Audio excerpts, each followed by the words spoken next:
Welcome back, everybody. We last left our rogues in the presence of the undead raiders that they'd strangely had peaceful congress with for the past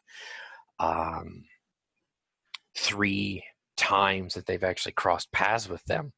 And I will tell you, I'm still pretty miffed that they didn't get to kill you, or you didn't get to kill them. But all right, I'm perfectly fine with that. Needless to state, when the sun does rise, a cockerel crows on a distant farmstead way out in the fucking boonies. Amrys wakes up on a kind of a makeshift futon of cushions, furs, and then maybe a sheet or two of silk.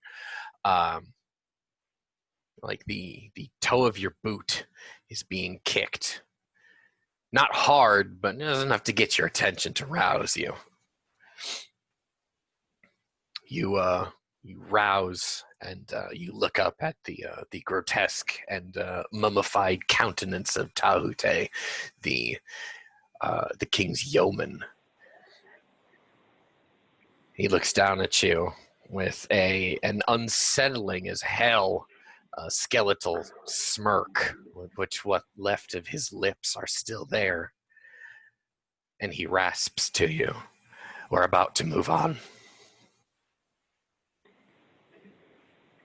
I give him a half-tired salute and start getting up and getting everything ready, everything strapped back on.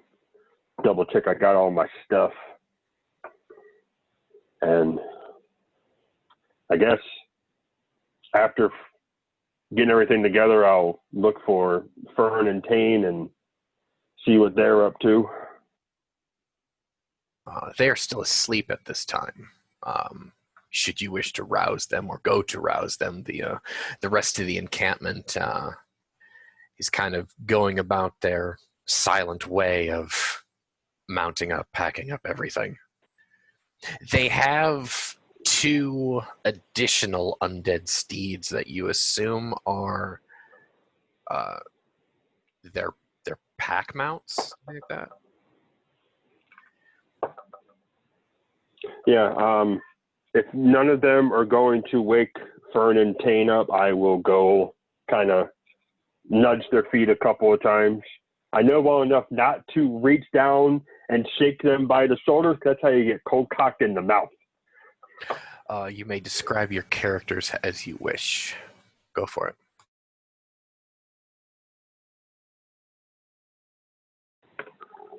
So, Amrys is a little bit higher than 5 foot. He's actually a little bit on the short end, especially compared to the people around him.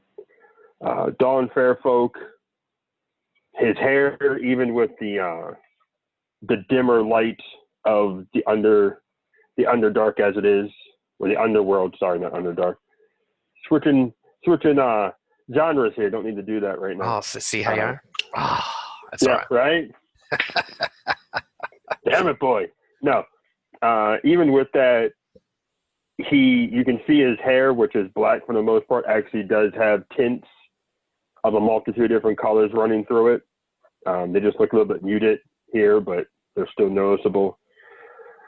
He is still wearing his ebon leather hauberk, has his shield strapped on his back, has his lute in his hands, and pretty much his other biggest thing is you just see braces upon braces of ebon daggers lying across him, and then on his right hip is Thunderclap, the relic of Lecra's saint, himself, which he is holding on that thing like, Lecra himself. Sorry, I cannot talk today. Lecra herself. You're gonna be all right tonight, him man. If he lost it. I worked today. That's all right. I walked around for 6 hours. You'll be all right. You'll be all right. I think. Go for it. I think I'm going to stop there, though. But yeah, no, he will nudge his compatriots awake and let them rouse on their own.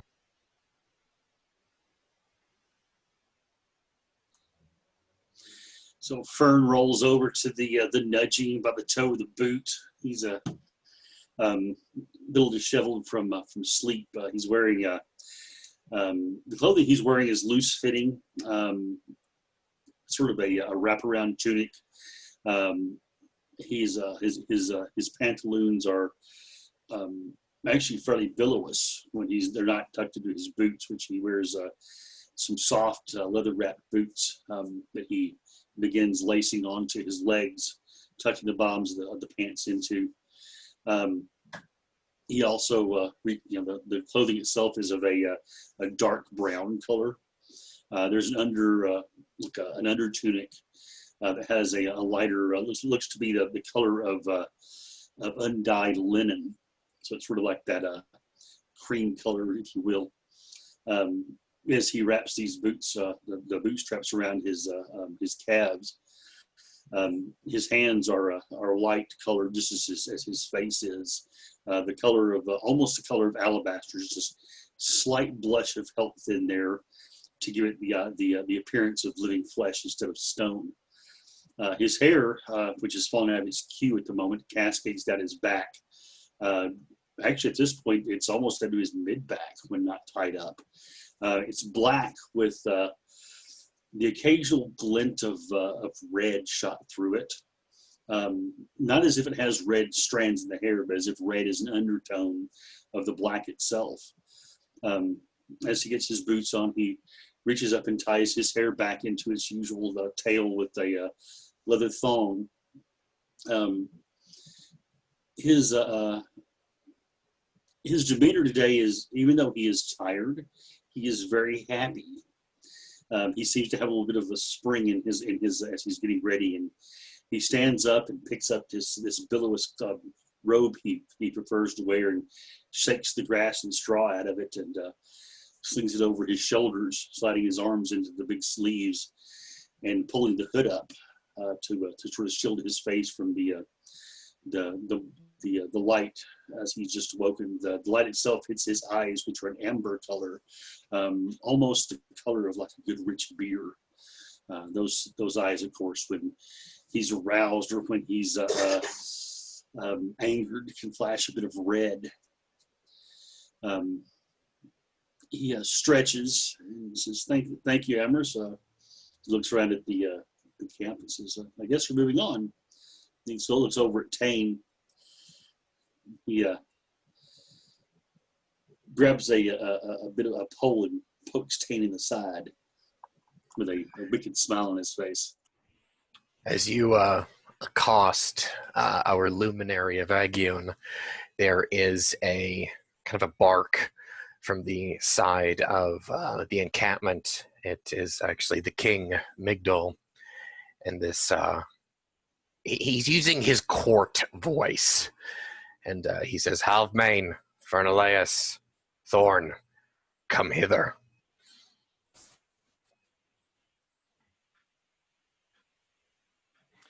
So Thane is rolling out of bed, all like 5'8" of him, and he's pushing his hair back, which was already tied into with a leather thong, but inevitably strands fall out. This black hair that's becoming somewhat salt and peppered. Thane, who's aged a little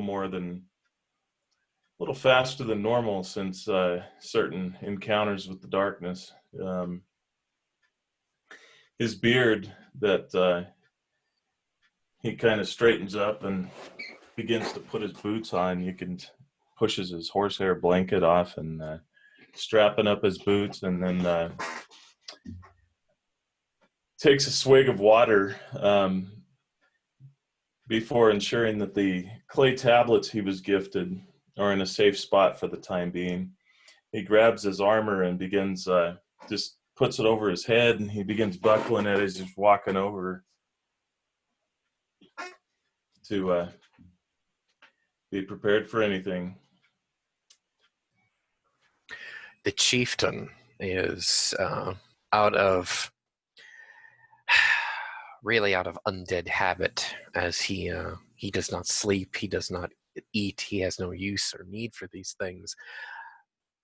He's been poring over a map, slightly more detailed version than Fernaleus's map, as the three of you are summoned to the king's kind of like lean-to pavilion that he's got there. He points to a location on the map, and he simply begins, "We are here."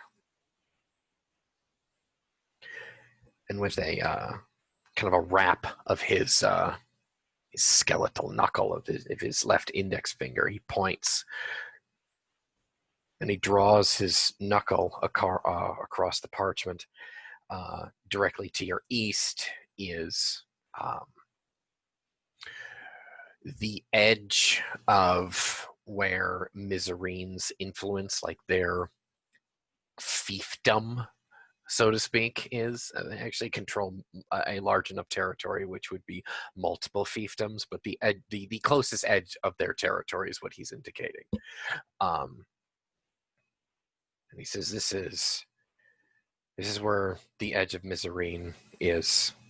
He brings his knuckle back to where where you guys are, and he's actually traces kind of a crescent moon arc. And as he does that, he narrates, "We're going to be giving them a very wide berth." And where his fingertip ends is roughly where you guys woke up when you first got here. And you see it's a good 20, 30, maybe 40 miles worth of backtracking of explored territory for you guys. You just know exactly where you're going. Yeah. Fern has his map out.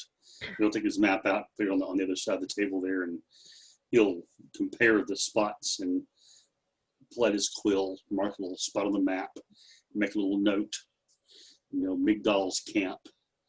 He starts to trace the arc and then stops. And he looks up, and he does something very uncharacteristic for Fernless. He puts away his quill without marking anything else on the map. And he said, "In respect to you, your grace, I will not place your route upon this map, for if it is captured by your enemies, they would know where you go." If he had eyelids to narrow at you, he would be looking at you such. But he just kind of like leans in and looks kind of hard. But after a few moments, he doesn't say anything, but he just nods, kind of giving you this, "Yeah, good choice, kid," kind of look on his face. His companions will know how much that cost him just now. Not keeping that as a record.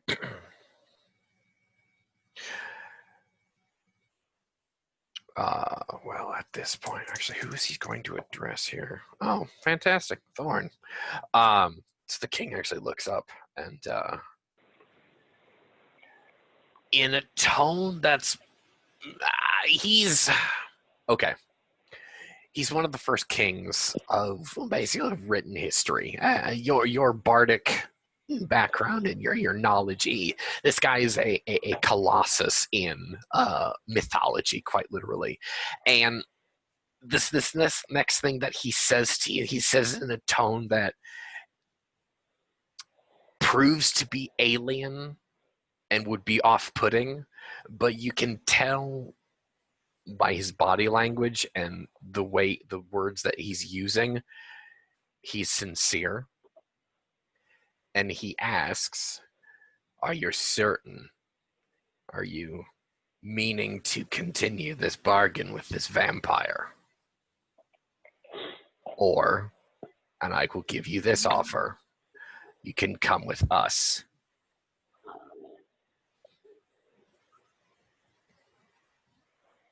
And he actually points with his chin. They have an extra mount. I know your kind is ageless as we are.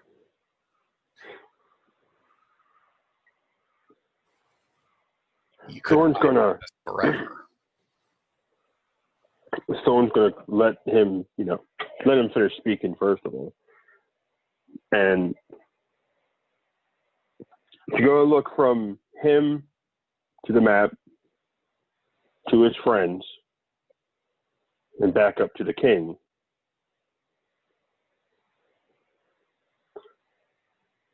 I made a deal. I cannot go back on that deal.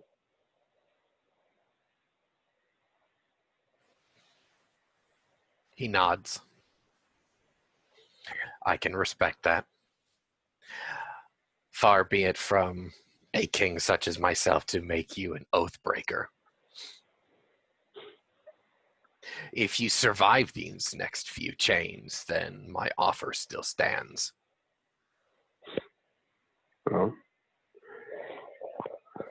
When I see you again, we can talk about it again.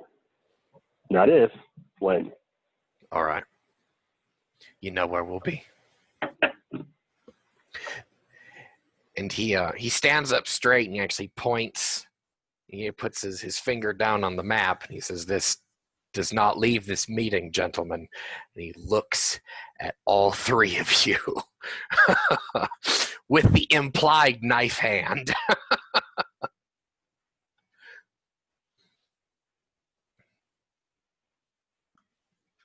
Fern nods to him, and actually caps his ink and secures his quill so that it, and then places his hands on his map in front of him, showing that he is not recording anything. That's a kind of a nonverbal hands where I can see him for a scholar, I think. Yes, very much. And Tane politely kind of pushes his hand a little back because he's got ink on his fingertips. You don't want to get ink on the map. And I would imagine Thorne and I both kind of look at Fern as the one that might be able to be, who inadvertently opens his mouth and shares information that shouldn't be shared. But I nod to him. You're dismissed.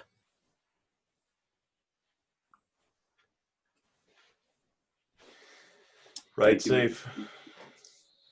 Thank Always. you, Grace. Fern takes his map, folds it up, puts it back in the back of his journal, and secures it and puts it back in his pouch. He goes to gather his things to put on his horse. As you are going about this, the morning here is, I shouldn't say suspiciously tranquil because you're used to it by now.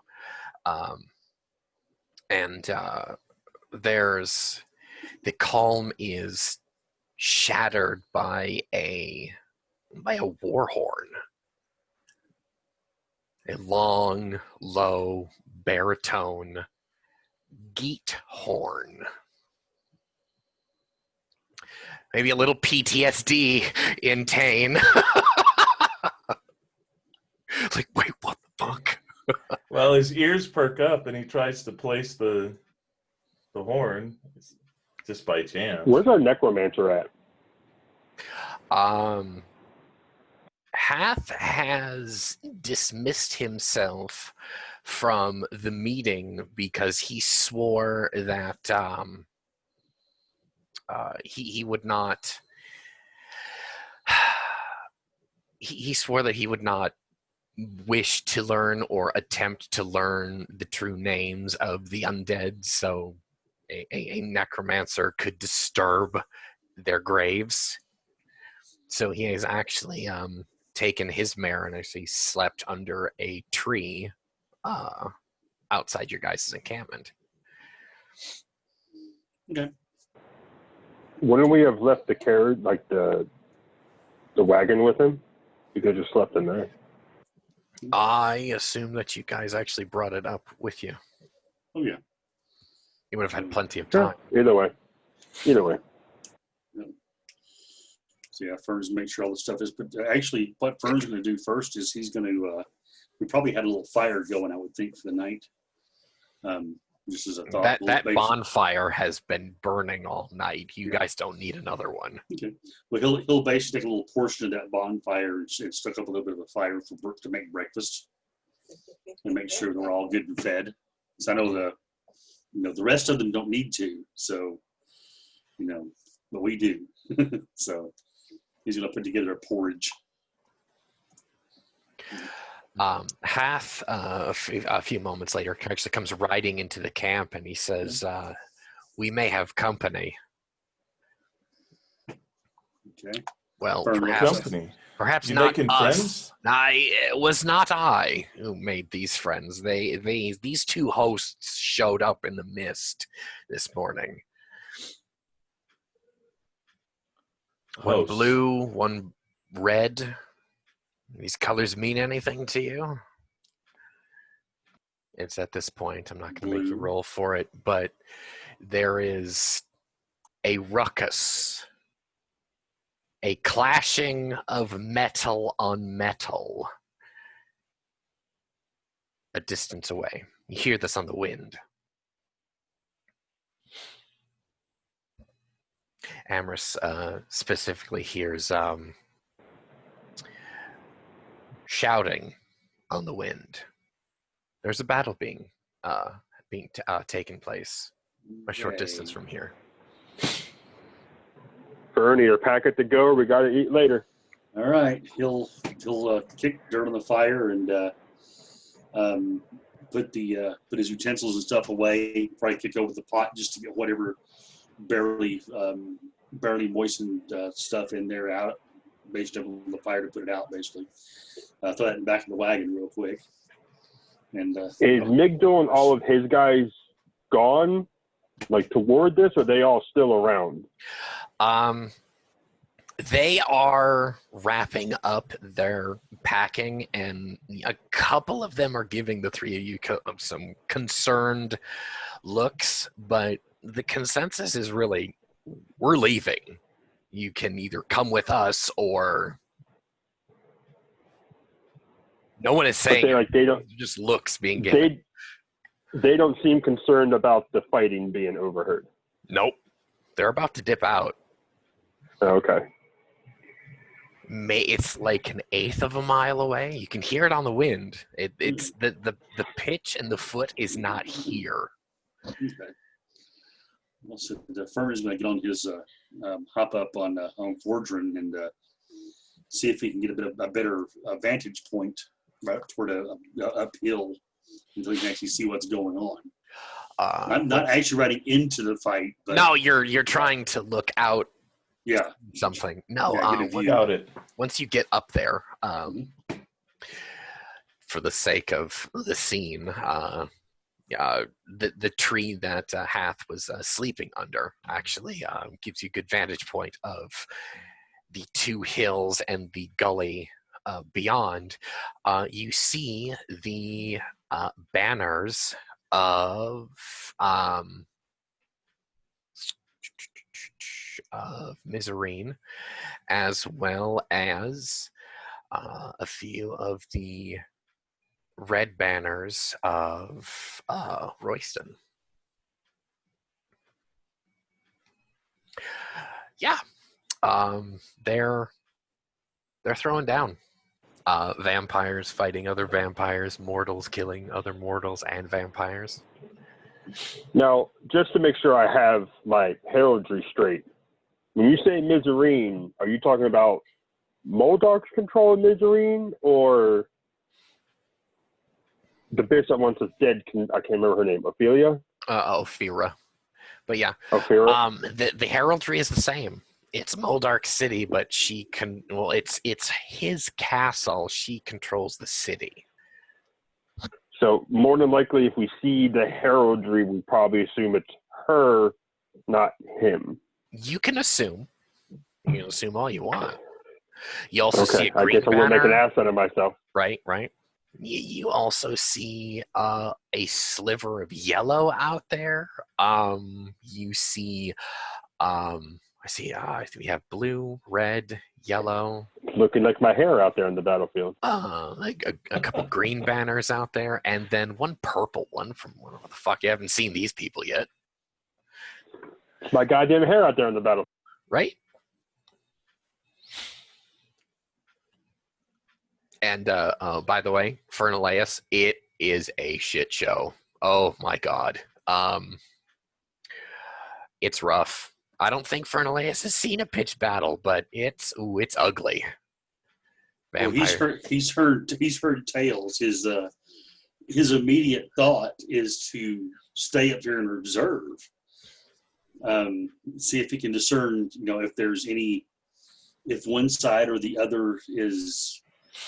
Okay. I guess when the first he's going to look for, you did mention there's all these different colors. Yep. Do they seem to be all on one side? Like, are all the colors all fighting red, or is it just sort of all mixed together like a Civil War type situation? Yeah, how are the colors aligned, I guess, is the question, right? The largest host is blue, of course. Okay. On the blue hand side, there is that tiny green portion of the pie, if you will. Like maybe like a purple bannered vanguard of some kind is from what you can see, you can tell from this distance.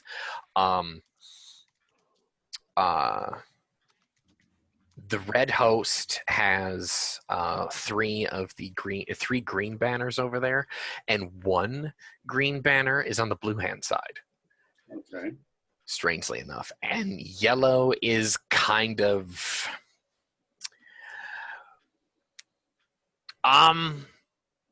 make me a lore test. I don't know if you would know this or not. Making a lore test. This is a general lore test, right? Yeah, no, it's just general lore. Okay. I mean, you're a scholar, so that's where I'm going for. Okay.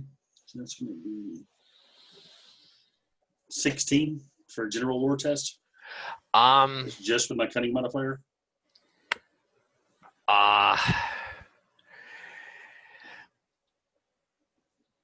Okay. This yellow troop, which looks to be just like a mass of footmen, Okay. seems to be an indecisive unit.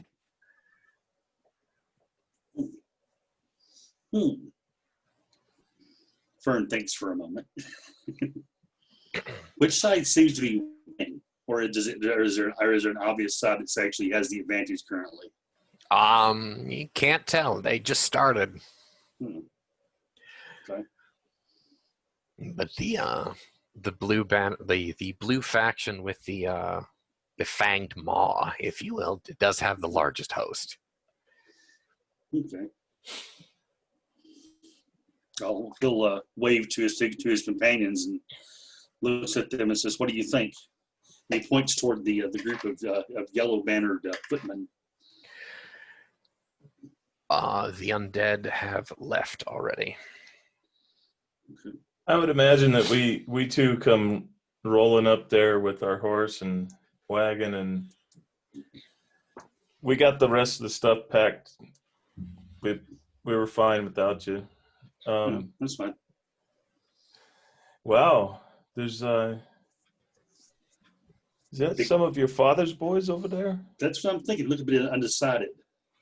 I don't know which That's side your they're moment. actually You on. can go out there and prove your mettle in battle. But I'm not sure which side to pitch in on if we would want to. Go take command of the yellow unit. Yeah, but who do we tell them to fight against? I'm kidding. I know. I actually think we should sit here and watch a little bit to see how it plays out. Alternatively, if Ophira is down there, we would be able to get to Moldark more quickly. I think I'm having trouble with speaking like that Amorous fellow. Yeah, it must have been something in the stew last night. And you guys are drinking pretty heavily. It was all rose water. Yeah, no, stick to wine next time.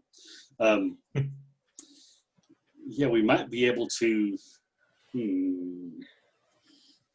If we went down there and took command of that bunch of footmen, if we could discern which side they were fighting on. Is it clear enough that we can possibly see if there's a retinue that might indicate Ophira? Like a honor guard that's protecting her? Maybe awareness. For Thorne specifically, you can make a lore test, and I'll give you a +4 bonus to it in regards to reading their heraldry. Who and what? Is that 6 total? 33. 33. Oh my God! Nice. It's 29. It was 29 before that that +4. I got to explode once. Nice. I have a +10 to freaking lore check. So you know what? That's how you build a bard in this system, man. Don't bard scholar, yeah. At least Thorne knows that Ophira's personal guard is there. She may or may not be present, but her honor guard is there. Well, I critted it on the awareness test. It was a 25 total. Okay. What was your question again? Sorry. Can we see Ophira in the? Okay. Well, yeah. Basically, what you answered for me is what he was asking. Okay. So the two of us working together, we're like, just hang right on here. There? Okay. Sorry. Due to the banners that she may or may not be present. Her honor guard is obviously there. You see the uniforms, you see the colors. Tane actually sees her silver hair in the mob. So I'm like, yeah, isn't that her hair right there? Look. No, it's Eclipse. She just fell behind. There she is. Isn't that her? She walks out from behind a pavilion. So yeah, we're both kind of working together and pointing out, and there's that moment where the sea of bodies parts, and there, standing on a small hillock, the breeze catching her hair just right and causing her cloak to flap behind her, is Ophira. Mm-hmm. Even there's no wind to be found. I mean, she's gorgeous, but fucking evil. As most of them are. Why are the cute ones always bad? You want to choke her in multiple ways. Mm-hmm. She seems to be directing her host actually rather competently. Her left-hand side, her left-hand flank actually destroys the red flank. Done, gone. 15 minutes have gone by. Nope. I'm looking at them and I'm like, well, if we're going to go and see if Moldark's there, we won't have to deal with Elfira. True, but look, Fern looks over to the other side, and he's going to try to see if he can discern if there is a recognizable face there by chance, whom we've actually ran into before, possibly one of the ones we've met. He did not crit, just so you know. Okay. Well, but see how you are? Come on. This is recon. We need it. We need info. Those rookie numbers there, Keith. I'm telling you, it's still a 16. You can tell that either Adra or Fane may or may not be present by the presence of her bannermen and her honor guard. Heraldry-wise, do I see anyone on the Royston side that we know? With that 33. Will we make another one? No, you're good. You're good. Really just kind of copy and paste what I just said to Keith. Yeah. No, her personal guard, her officers, her bannermen are also there. Is that? Yeah, pointing toward them. But you don't see either of them in the host, is what I'm saying.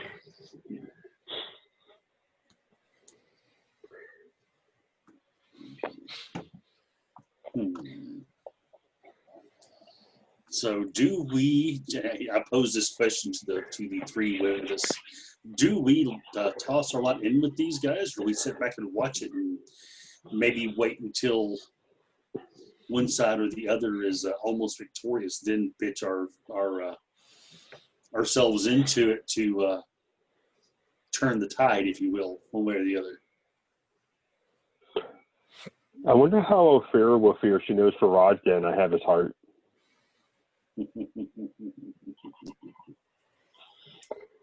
At this point, Amos actually takes Clap off his hip, holds it in his hand, and he's like, all right, come on. It is Full breach into resplendent the like the midday sun. Full board to the breach, boys.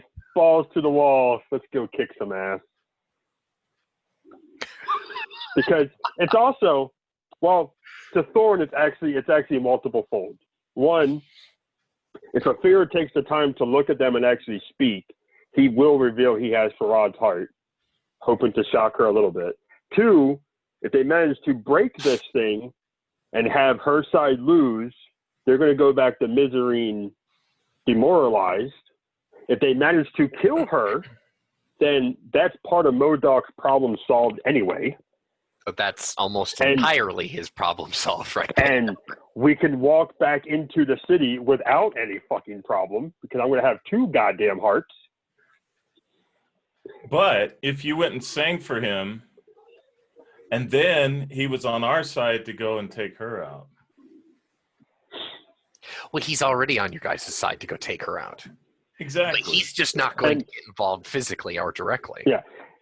He cannot directly get involved because that is them him picking sides, even though everyone knows he'd already picked a side. We have been given permission, unofficially, to take care of said problem. Also, I'll be honest, I just want to fucking kill her. That last part is metagaming, but well done. I got this beautiful little relic here. I touched them motherfuckers. Thorne reaches down with his hip and draws out his tulwar. And I would imagine that Kane laughed like Rafe did there, and he kind of slaps his bow and grabs it out and just kicks Rana's mare, and she starts catching speed, and he brings up his horse bow and starts riding off. Roll reaction, guys. Oh God! Charge into it. I'll okay. Tell you what I'm gonna do. Shit. Hang on. Let me first, before you guys throw everything out there, I'm gonna roll. I gotta roll for the whole host. Okay. Okay. You know, just in chat. Yeah. Throw it in chat. I'll.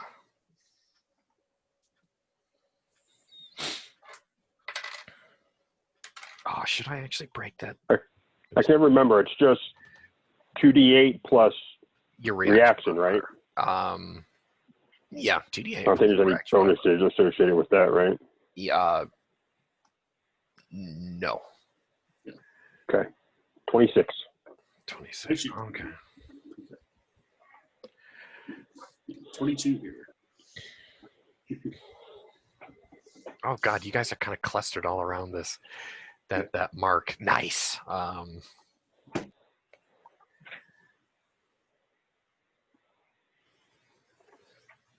didn't think you guys would actually go for this. This is really interesting. Oh. Okay.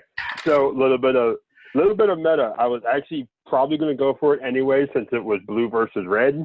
Right. And we need to help out his father kind of no matter what. Mm-hmm. But yeah, knowing that one of our ladies might be involved, and then we know Ophira is there, it's kind of like makes us look good and hopefully we take care of a problem. Also, if Amers was a barbarian right now, he'd probably be going to full blood rush lead because that's just the way he's feeling. Yeah. Attaboy. Just fucking kill them all. Fuck it. Oh shit! Actually, he's going to become a barbarian. A barbarian. That's just warbard at that point. Warbard. A scald. Well, yeah, a scald. Yeah. Yeah, scald. And now, just to show his force, he plays Thunderstruck with one hand while he smashes people with the mace. All right.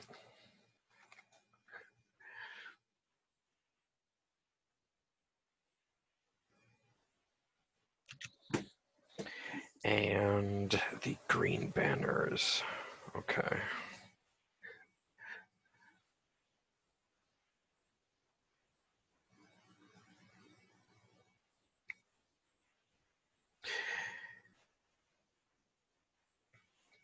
It would seem that the green troopers from Harrow's End are actually mercenaries in this conflict, and mostly are on Mizrain's side.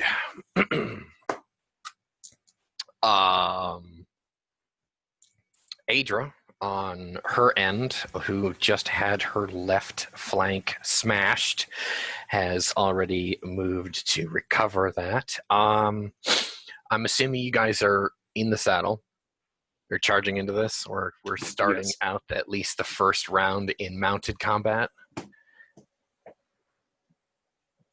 Yes. All Mounted.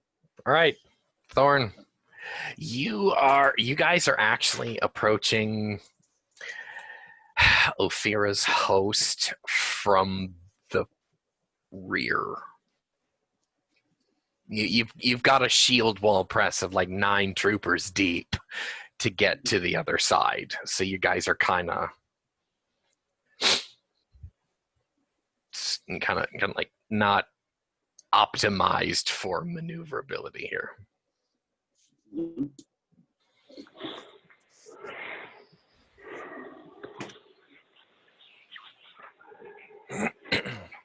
So is it her host that we're directly behind, or is it one of the other colors? Hers. You actually see her pavilions, her encampment.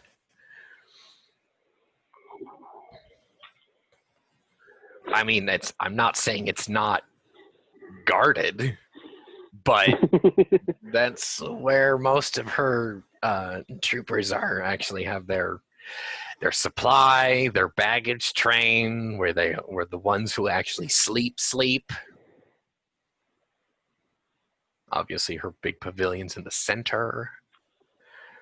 How far are we actually still from the fighting? Like, where is the closest active fighting troop at in comparison to us? From you specifically, about 1,000 yards.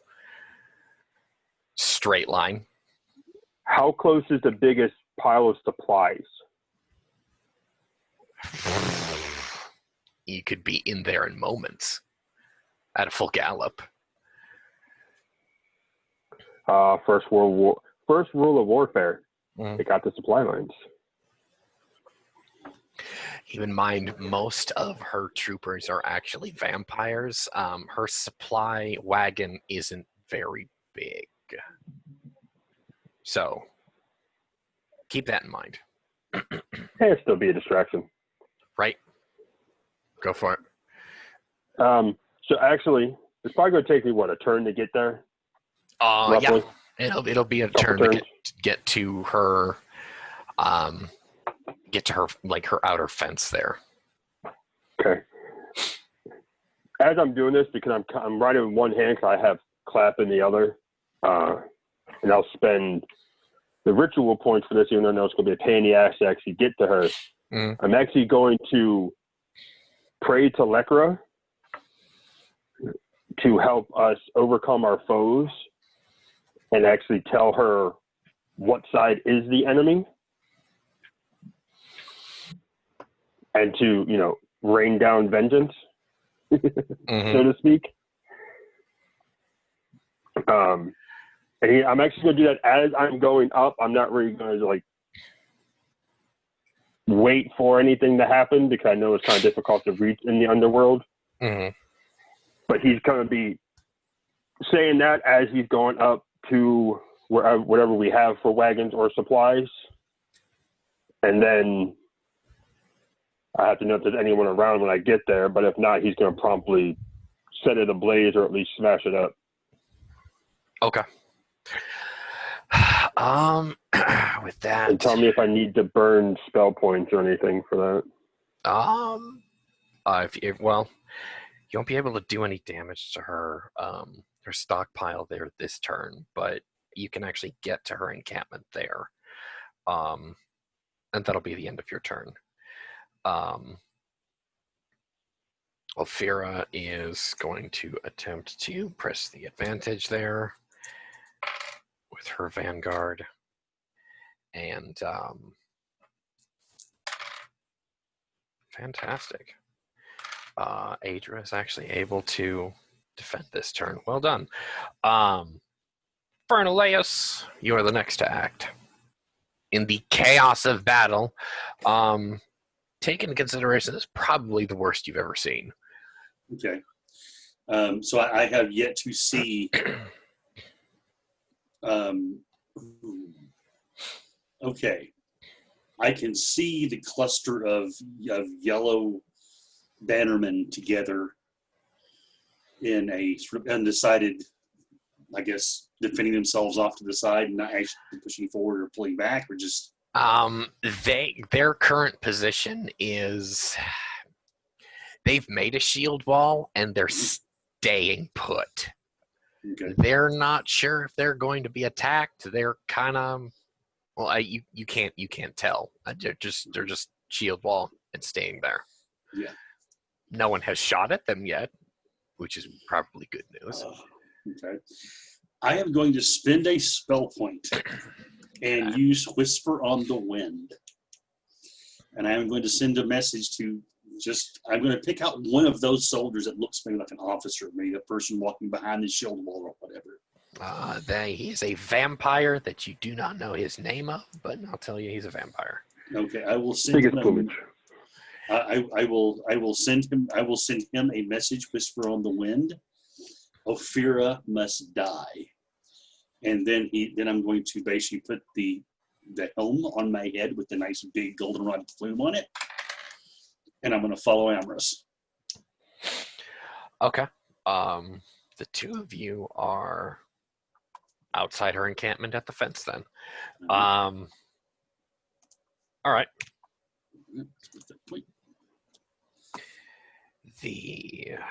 All right, so we've got the mercenary companies.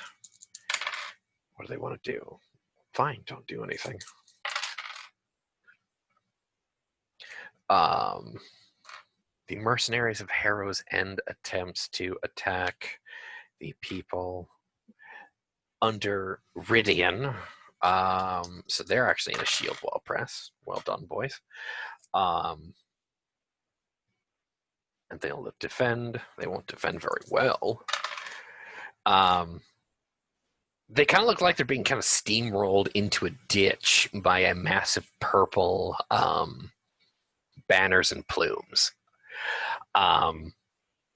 Which brings us back to Thorne at the top. We're kind of skipping over Adra and Ophira because, again, they're in a shield wall press. They're kind of preoccupied with each other at this point. What happened to Tane? Tane? Shit. Yeah. Tane, where is your... You never told me your... Yeah, I was second in the line there. He went second. I did. Him and Fern both had 22. Oh, okay. Well, there you go, Tane. Go for it. All right. Does it look like we're going to meet resistance coming up to where we're... There's sentries at their gate there, but they don't really seem to pay you much heed at this point. Well, Thorne seems to be getting ready to bear down on him, so I just unleash a couple arrows at him. Oh, okay. You're gonna shoot first. Well done. Go for it.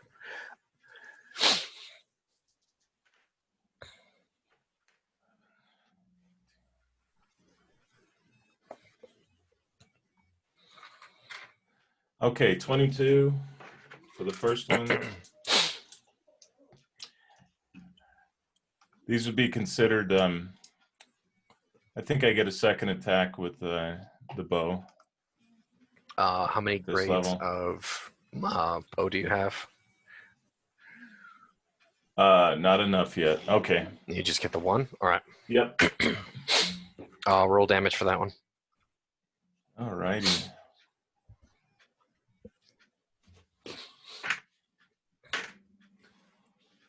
Total of 10. 10? I'm sorry, that's I was adding the old stuff. No, it's 10. Yeah. 10 damage total. Yep. Okay. That arrow is going to land in his throat, and he's going to come kind of falling out of that that platform there. And this is when shit hits the fan. All right, so that was Tane. We'll go back to Thorne. We'll go back to the top here.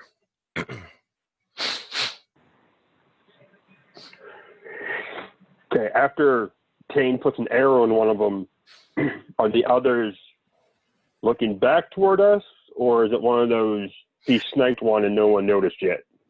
No, you guys have the attention of the rear guard now. How far away are they? They are a few dozen yards away from you because you are at their back gate now. Someone shrieked. Someone fell out of a tower. There you go. Okay. Well, they have to bear down on us then. How many is there in the rear guard coming toward us? And is it all melee, or are there bowmen stringing up? There's a fair portion of heads on the palisade there. You don't actually see the rest of the unit beyond the fence. So maybe there's a dozen archers on the palisade there. They're stringing up as we speak.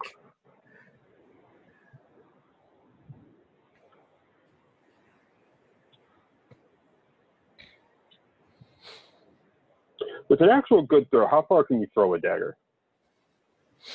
I probably couldn't reach them, could I? Realistically. Well, knowing you, you've got a cannon for an arm. Can we say that? I'll let you attempt it. Okay. I will never tell you no. We can try it. Well, that's why I was asking realistically. Right. Oh yeah. No. Yeah. I didn't just want to say, I'm going to chuck this dagger 20, 30 yards and have someone say, no. Oh no, I've seen someone hit a target in the chest with a knife at 90 paces. So. Okay. And since you guys are at the fence and they're in a tower above you, at an angle, you can certainly hit them. 29. Yeah, no, that's he's got nothing. He rolled a fat 8 on his defense. A fat one. A fat 8. It was a big 8. Fat one. It was a big 8. Mm-hmm.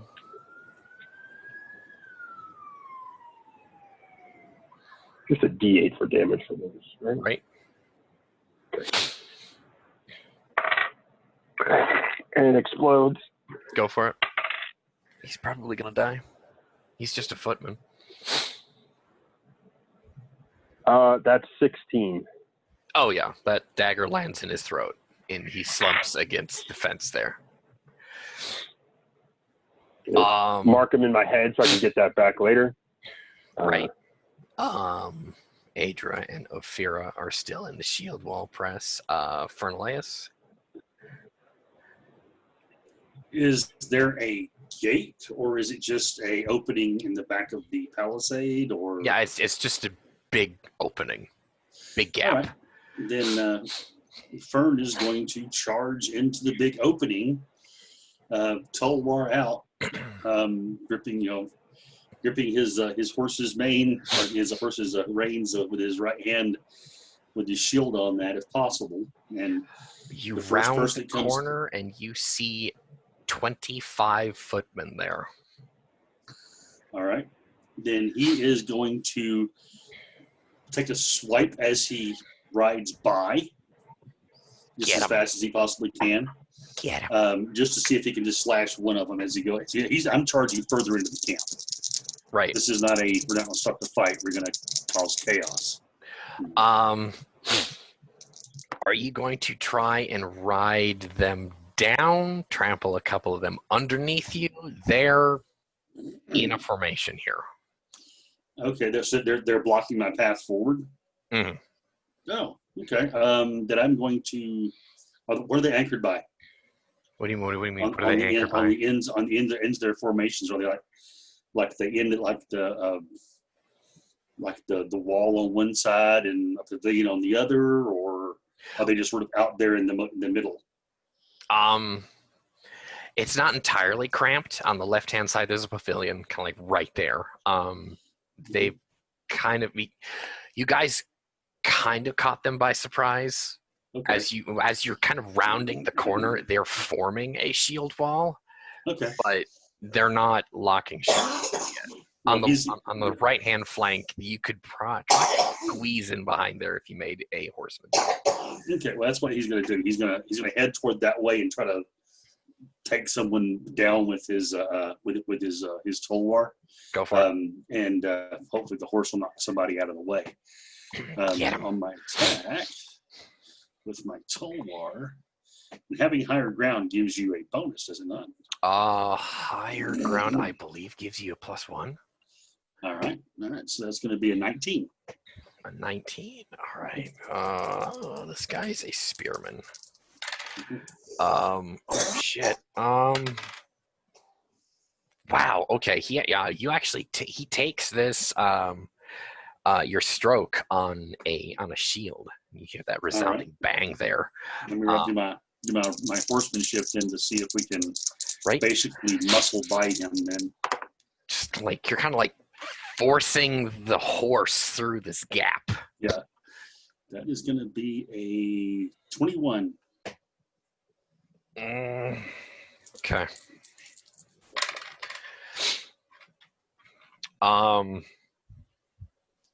Fordrin does not want to do this. He is not a war horse. Right, that's what I was worried about. That's why I charged aligned with it. Let me tell you, you rolled very well. He trusts you to the point where he doesn't think you're gonna let anything happen to him because he's a horse. But it is fully made aware that he does not want to do this. You do get through, but you almost are like tore out of the saddle, is what I'm saying. Okay, so yeah, but I'm able to maintain my seat basically. Barely. Okay, that's fine. So as long as I get through there, the idea is I'm gonna start going. I'm gonna start running them up. Okay. Amok. What are they gonna be mucking about? From Castle View, they're going to join the shield wall press with Royston. They're going to be busy with that. Harrow's End is going to attempt to grind Ridian to dust here, and they're going to try to defend. We come back to Thorne, and now we're going to have, now it's Adra, Thorne, Ophir. No. Listen. It goes Adra, Thorne, Ophira, Fernaleus, and Tane, because you're on the same initiative, and then the other 3 units. Right. I hadn't acted yet. We're back to the top. Thorne. No, Tane didn't act. Tane hasn't acted yet. What do you mean Tane That was hasn't all acted? Fern stuff. Yeah, that was Fern. Well, damn it, Dave. Why didn't you speak up? He did. We're just here. I was waiting for you to work through your stuff there. Fuck off then. Get back to it.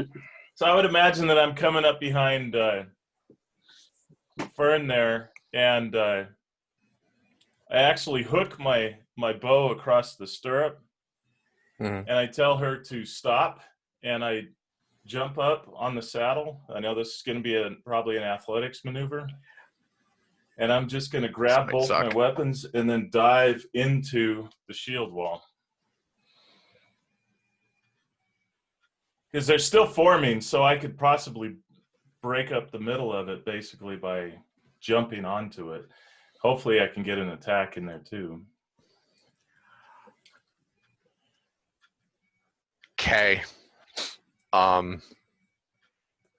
Nope. Do it. It's a geek move. It's like I am not arguing that. The narrator's just going so many terrible ways. Do it. To Valhalla. So, yeah. Valhalla So do you above. want a horsemanship roll, or she's not really getting into the combat? I'm just having her stop like 10 feet behind just and athletics to jump. Yeah, that's a total of an 18.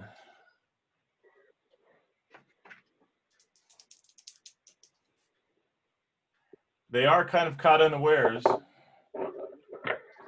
Yeah, make 2 attacks. Sweet. I would imagine I'm tucking my knees up like this, and I'm just coming in like swinging. Prince of Persia in this Broadsword shit. and axe.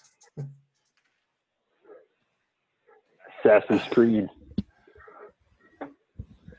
Okay, so for the broadsword, I got a 16. All right. Not too special on that one. Oh, you're gonna catch somebody. And 22 for the axe. Well, they're both gonna land. They're not doing very well here. You kind of. And I'm just screaming at the top of my lungs, just wah! Just full of rage and excitement. Get him. Here's that bloodbath the narrator was hoping for before. Yep. Oh, fuck. Okay, cool. All right. Awesome. All right. Roll damage twice. These guys are actually militiamen. I mean, they're well-armored militiamen. Well, they're still fucking farmers. Send it. All right, I got an 8 for the broadsword attack and then an 11 for the hand axe. You can describe for us how you murder them both. So I would imagine as I'm coming in, I slam down on probably a middle one's shield, and then the one to the left of him, I just strike down and just bury it into his chest. But the slick allows it to slide right through, and then come back with the other one. And just actually this one, I rake his neck and slam his head into his shield as he flies back the other way. Ooh. And then I land. I'm imagining that I'm landing on the one in the middle, however much he gives based on my weight, because I'm using him as a landing pad. You're not gonna kill him, but he looks pretty bad. He's probably not prone, or maybe he had a good stance and he was able to shoulder. He's not it, awake. We'll put it that way. Just blackjacked him in the head. So he's on his back, probably with the shield on top of him. Oh And yeah, me. no, you're using him as a platform. All right, we're gonna start initiative all the way over. Thorne. We're gonna go through that. Okay. Since I just acted for the other 3 units already, so. Yeah. Oh, I had a question about clap. I put up in the chat, but I don't think you saw it. Platinum? No. Like the For currency? clap. Oh, clap. Okay. No. What was that? The whole life force save or turn the dust thing. Yeah, lesser vampires need to make a life force test. You do double damage against greater vampires. Is that an actual attack or just them being touched with it? That's an attack. You've got to land it, obviously, but well, I didn't know if it was literally like I could just run up against like the back of a line and just like touch all of them. Oh, no, that'd be cool, but no. just on horseback. They all just turn to dust. I'm sorry, what were we doing again? Yeah. Right. No, okay, that's what I was wondering. No, there must be vicious intent there. Oh, it's vicious. What are you doing? What are the bowmen doing? They're trying to murder Tane and Fernaleus. You want to stop them? Yeah. They're above you, so you'll have right. Fern and Tane have the militia meleeers occupied. Like no one's coming toward me or seeing me yet, correct? No one has seen you yet. No one's seen you or Hath, actually. They're What should paying half attention. even do? Half is following you.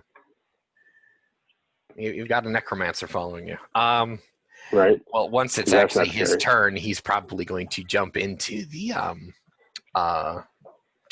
throng with the other geet, not wanting to be outdone by his kinsman, necromancer or not. No, they have not seen you or Hath yet. The rear guard is paying attention to Tane. No one gives a shit about Fernaleus because he's gone. Okay. Fernaleus is probably dead. We don't know. Right. He's not an eye shot. I'm going to put Terrible Clap away. Oh, shame. Just put it back on the hip. Okay. Because I'm actually now going to pull out 2 daggers. All And right. I'm just going to start launching them into archers. All right, go for it. Get him. Kill him. Get him, get him, get him, get him. Rada. Rada. Yeah. There's a How lot many of rada. archers are there that I can see? You can see 6, and they're about Okay, that's how many attacks I ahead have. of you. Yeah, right. Everyone gets a dagger.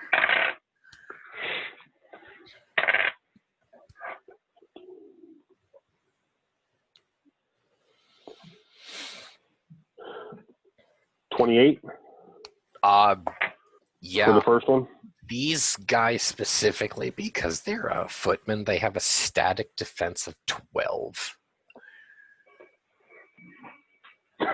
Yeah, you are the You Oprah get a of dagger. daggers. You get a dagger. Everyone gets a dagger. Exactly. Do I get? So I get what, like 5 dispatch on these things? Don't even. They have like maybe 9 vitality. Just send damage and we'll see who survives this reign of Eben. That exploded 3 times on damage. Dude, just roll for the next attack. Stop it. He vaporizes. Are you happy now?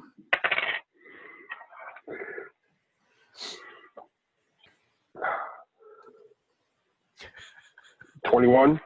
All right.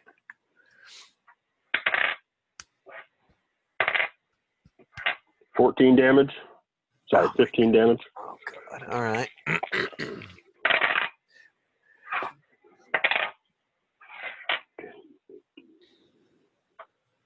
$25. Mm-hmm. 8 damage to that one. Everybody's dead in that tower.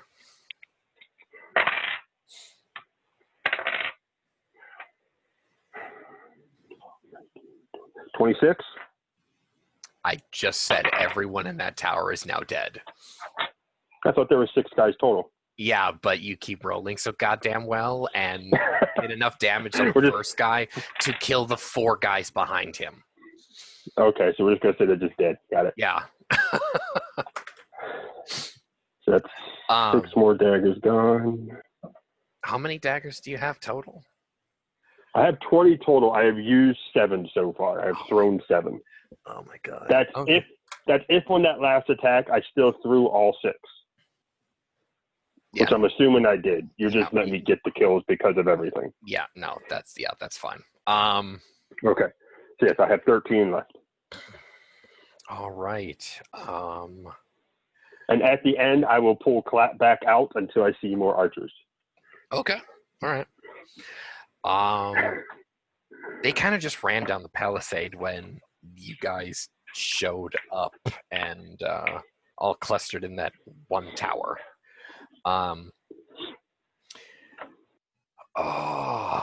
Ophira, what are you doing? I know what you're doing. You're trying to kill these people.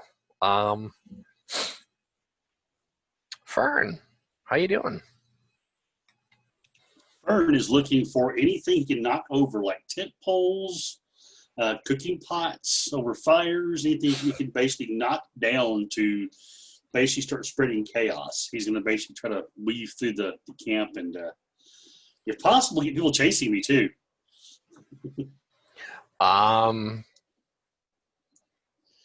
Sure.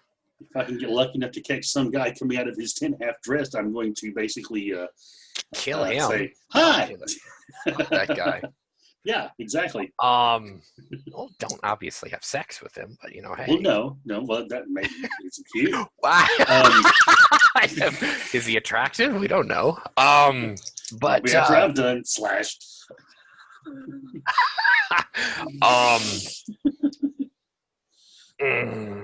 Yeah. There's a portion of the middle guard there.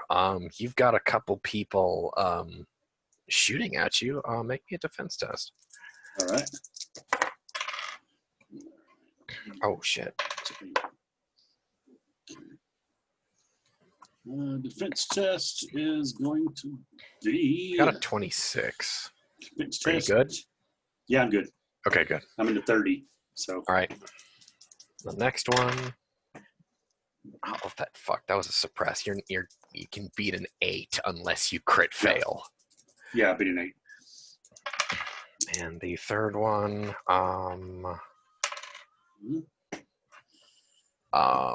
27. That one actually didn't get me. I had 21. Oh, all right. Let's see here. You're wearing a breastplate, right? Oh yeah. Breastplate and a shield. Oh yeah. Well, you're still wearing your helmet. Yes. Oh yeah. So it's 9 damage total. Do the math. All right. Okay.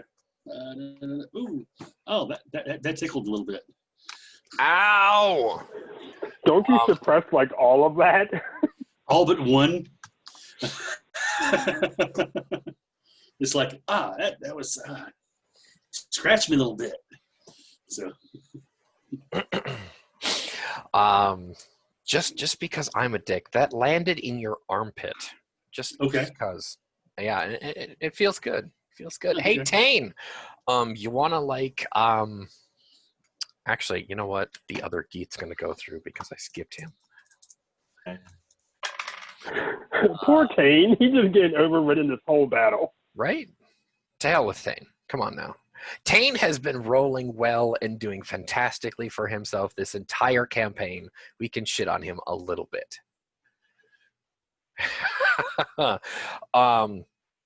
Hath is going to dismount and charge into the fray when it has its back turned, since they're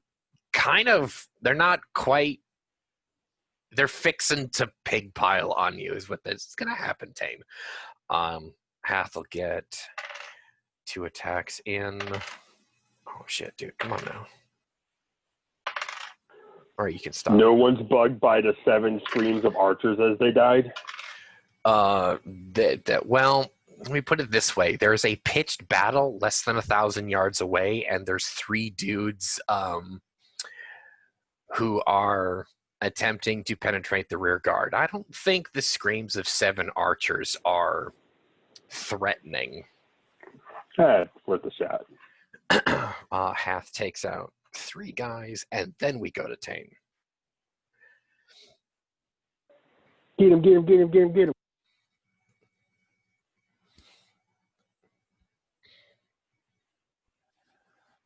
Okay, so you said that there's several. How many getting ready to dogpile on me? Most of the unit, and there was 25, I think there was, and you took out 3. Hath took out 2, so there's 20 guys. Maybe you'll say about a dozen of them. 12 are trying to pig pile on you. So they haven't formed a shield wall. It's just a loose contingent. Yeah, no, they're not. Right. Yeah, they're. You have successfully disrupted that maneuver. That line. Excellent. All right, so I'm still on my knees on this guy. Can I jump up with pretty easily? Yeah. All right. I would and hope then so. Basically I'm gonna just stand up and then hold my weapons out and look at all of them and I say, "Are you ready to do this?" Oh, if you're gonna stop, they're gonna attack you. Well, it's just that split second asking them. Yeah, and then they're just they look act. They're going in it. They're out for blood. Right. So I'm just gonna hit the center of them then. Imagine that vampire's out for blood. Mm-hmm. Maybe 4 of 22 them with are the vampire. broadsword. 22 with the broadsword, and then 17 with the hand axe. Oh, all right. Well, the broadsword will land. The axe does not roll damage. Okay. I do get a second attack with that long blade, though, right? If you have enough grades for it, you do. I have a 9, so, well, 6, but I think it crests into 2 at that point, so. Yeah, 1 to 4 is 1, 5 to 8 is 2, 9 to 12 is 3. Okay, so 6 damage with the broadsword, and the second stroke with that is not as good. That's 14 to hit, but I don't think that one's going to be. We'll see. Yeah, you open one of them up, but he's not quite dead, and Not dead the other yet. one is dead. Like, All right. he's gonna bleed out like 2 turns from now. So what I'm saying is he's not dead yet. He's very nearly. All right, I'm going to use him as a protection then. I'm going to step behind him and sort of put him between me and the other circle. So now I'm not surrounded by him. They're not letting you get behind anybody. There's yeah, they're kind of mobbing you.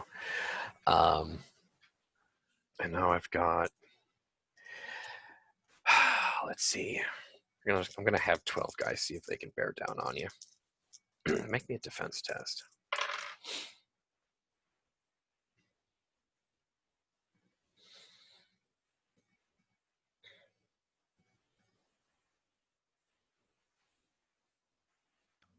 That's a 12.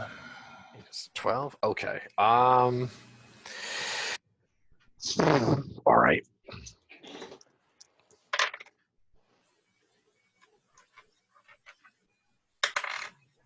You're going to take, is it 14 damage from everybody? Your damage suppress should be able to factor in a portion of that. Factor out a portion of that, excuse me. It's not bad. It's a pretty good hit, but pretty good with the damage suppress. The rest of the units are going to continue as normal. Actually, you know what? Here, amazingly, Atra's red faction is attempting to push the shield wall back. Fern, you see the shield wall from the rear hand side actually shift back quite a bit. Okay. Which is kind of scary. Kind of just from what that actually means. Yeah, they're. So Adra's, Orthira's people are getting pushed back, or Adra's people are getting pushed back? Well, are they coming back toward us, or are they going away from us? I guess is what I'm. Adra is pushing the shield wall in your direction. They're backing up to you. Gotcha. Okay. Excellent. All right. You are. Well, that's what you're saying. Actually, they are falling back to help support their companions who are getting slaughtered in the rear. Yes. Is that what they're doing? That's what it is. Oh, I don't know what you're talking about. What's this slaughter you speak of? Yay! A big distraction. Thorne, you are the next to act. Okay, I have no archers in sight. Nope. You have 3 bloody geats. And 3. Where is Ophir? Where is Ophira's actual pavilion?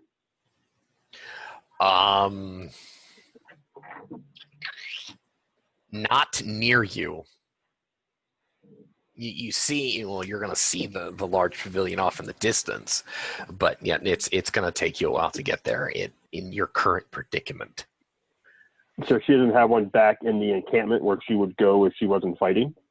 No, yes, it's there, but you guys are on the edge of the encampment. That is towards the south. Ah, okay. It's that damn big, huh? Mm-hmm. Okay. Sorry, I guess I was thinking it wasn't that big of an encampment. My bad. Nope. That's my fault. How close am I to Tane and Hath fighting through this throng of militiamen? Like step around the wagon and it's right there? Essentially. Okay. You can jump in the melee if you wish. I'm going to get off the horse because I've actually been on the horse the whole time. Right. And I'm not going to run, but yes, I will come up behind the militia circle, so to speak, if that's still a thing. Okay. And I will smack one with the mace, and I will slash with.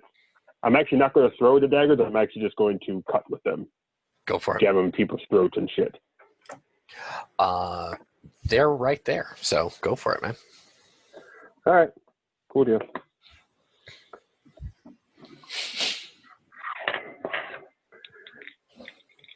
So we'll do clap first.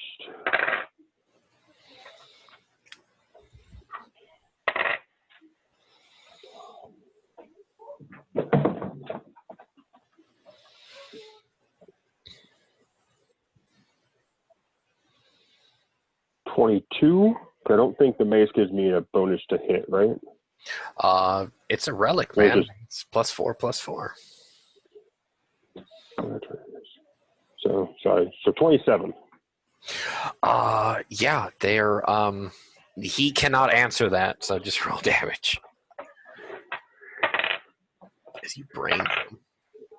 God, he fucking exploded twice already. Go for it. 26 Attaboy. damage. Yeah, he's done. He craved in his skull. He's gray matter spatter.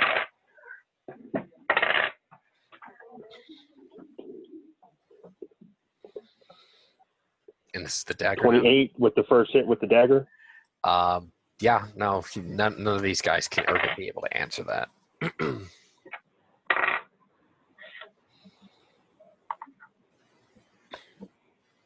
9 points of damage. Yeah, he's down too. Okay. Am I able to step and attack again, or are they all spread out enough I can't do that? That's that once. Once? All right. Yep. Because I get 3 attack with the one arm, so. Okay.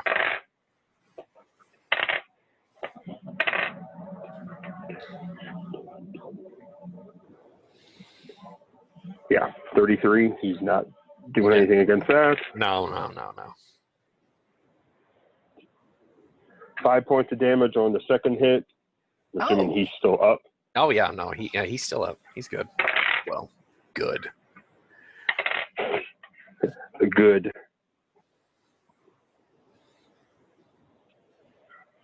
$31 on the second hit for 7 points of damage. All right. That's 3 kills in a matter of seconds. Yeah. One of them caved in and turned to dust. Yeah. Right. Aerosolized. Yeah. Fear. Meanwhile, the whole time he's got like this like maniacal, like contained but grin on his face. There we go.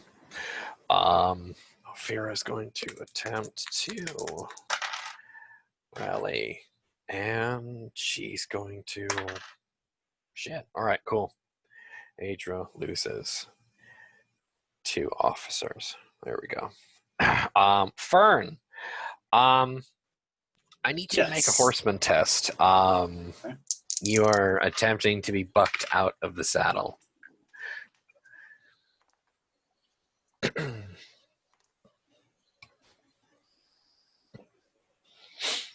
That is going to be a 30 dead on. A 30 dead on. Split it twice. So. All right. You've got a. You're basically looking upon the middle guard. That you're a few hundred feet away from, like, the center of the camp. You can actually see the main pavilion there, and you've got about a dozen troopers who have seen you by now, and you're trying to keep a horse under control. Fordrin, however, is going to be a terrible horse, and he's going to lay down and roll over. Okay. He does not want you on him anymore.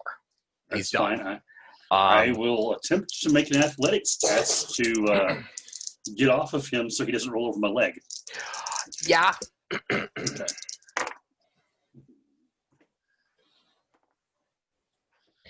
Okay, not quite as, I don't have as many explosions there, but athletics, they're going to be a 28. Okay.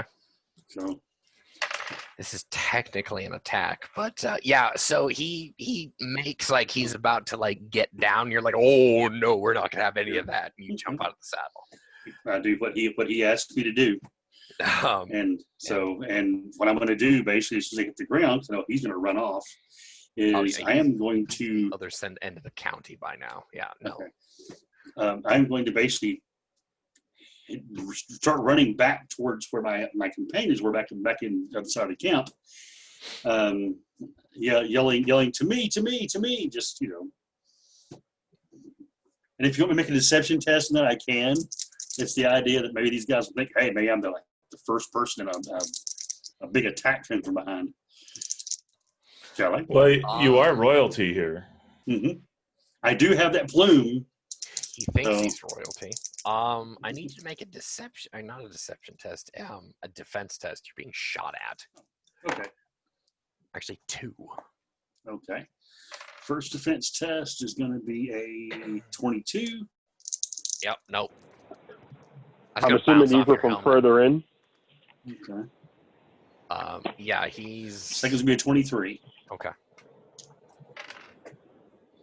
Yeah, technically, Fern is like nowhere near you guys. Yeah. He's gotten much deeper into the camp than I actually thought he was going to. That was the whole point. Right? Getting deeper. You can now roll your deception test here. All right.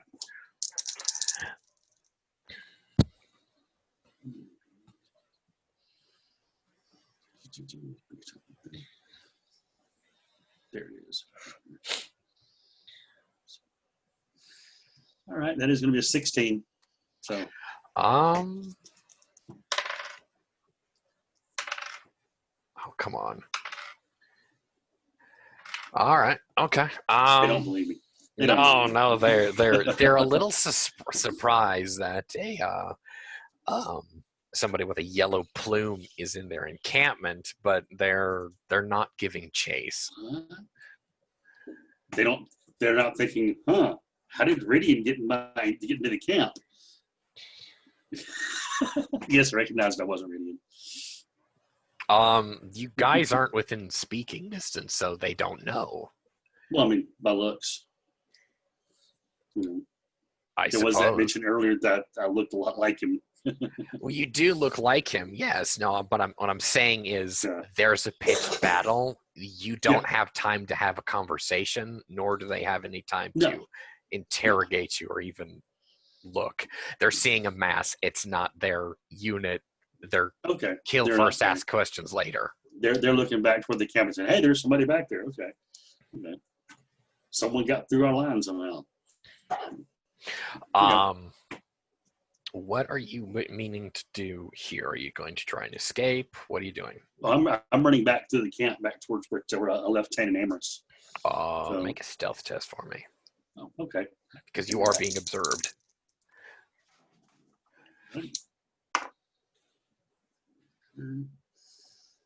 Really, all I need is just for you to break line of sight. That's going to be a 24. Yep, you're good. You can slip away here. Now back to the rear guard with our mob.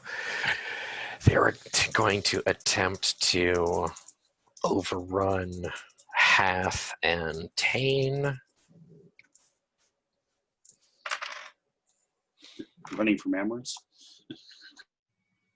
We're not talking about Amorous yet.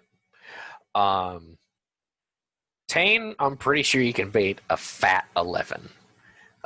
A very opulent 11 score, right? Right? Yeah. You can counterattack here if you want for your turn. For my turn, I'd like to announce loudly that my Lady of Horses, take these souls in honor of your name today. They are yours, your minions to do with as you wish.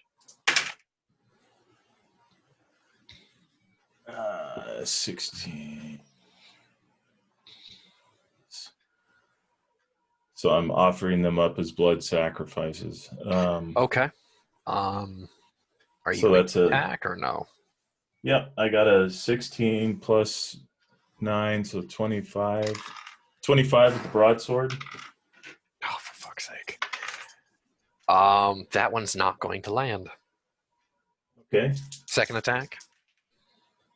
10. With the axe, it's going to be an 18. Oh, come on now. That's not going to land either. Shit. All right, and then following this with the broadsword.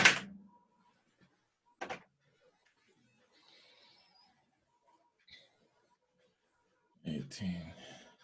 27 to hit.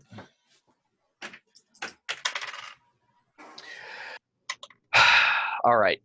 That one's going to land. Finally, got one in there. So now I'm actually rolling well. I really get what I don't want to be. Fine. That's all right. We started off well. All right, so I got an 11 for damage. Describe for us how you dispatch him. I just bring the sword as I... Oh, twice. Okay. Yep. So the first, was it the broadsword or the hand axe? No. I mean, say you get dispatch bonus 2. Dispatch on him twice. Okay. So that means that I cut 2 limbs off, or what? No, that means you get a... Never mind. Just describe for us how you kill him. He's dead. I apologize. Not trying to be difficult here. All right. So as I come up, I bring in the sword back and just hack into his neck and decapitate him. Oh, okay. We go to the other units.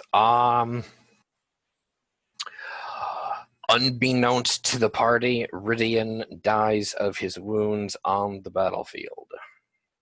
So do the people of Harrow's End and 2 of the hosts from the Castle View fiefdom. There's only 1 unit from Castle View, which is the Purple Banner. There are 2 units left in Ophira's host and 3 in Adra's. If we continue this bloodbath here in this your guys' specific scene, the rear guard will actually either break and run off unless you want to kill them all now. I will give you the option. Like, these are all militiamen, civilians who basically just got drafted, right? Yep, they're draftees. Like, they're just following orders. They don't really want to be here, probably. Yeah, you can pretty much assume that. Okay. Thorne, at least, if he sees them actually, like, throw down arms or just break and run, You'll let him? he will leave them be. Okay. Now, if it was one that decided to attack him and then try to dip and run, he'll probably put a dagger in his back. But if they all just kind of rout right now and just dip, he'll leave them be. It But needs that's to be just Amos'. unanimous from your formation. That's why I was saying that's Amos' opinion, and I was Okay. going to let the other two talk.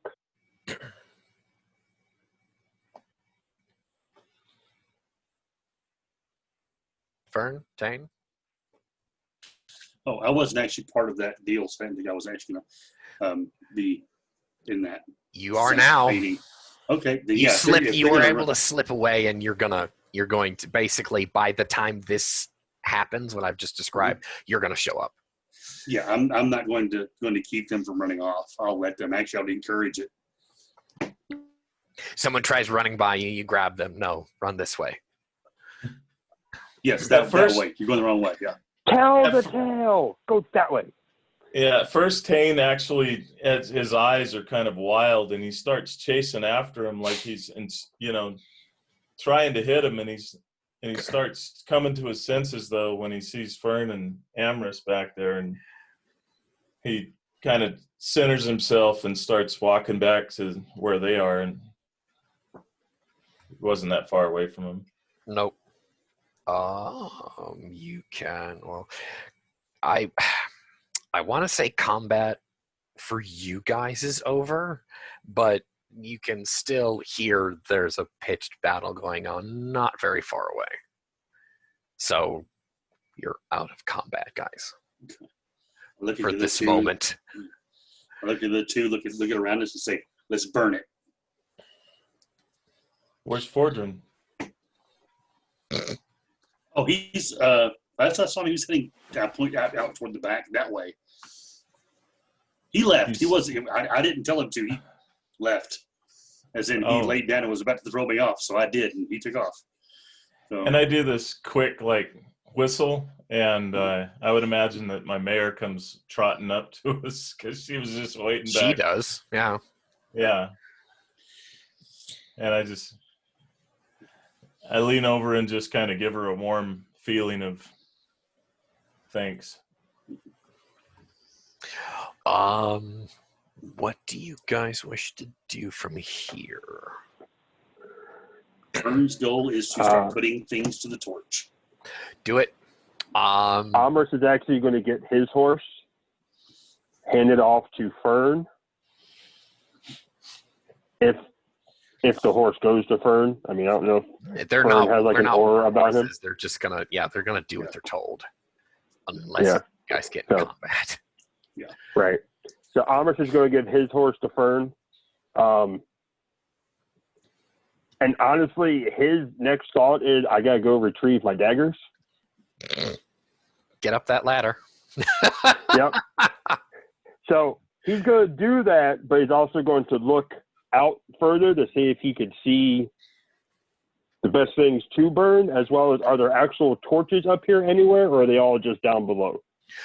From your vantage point, you can see that you're sitting in a supply depot.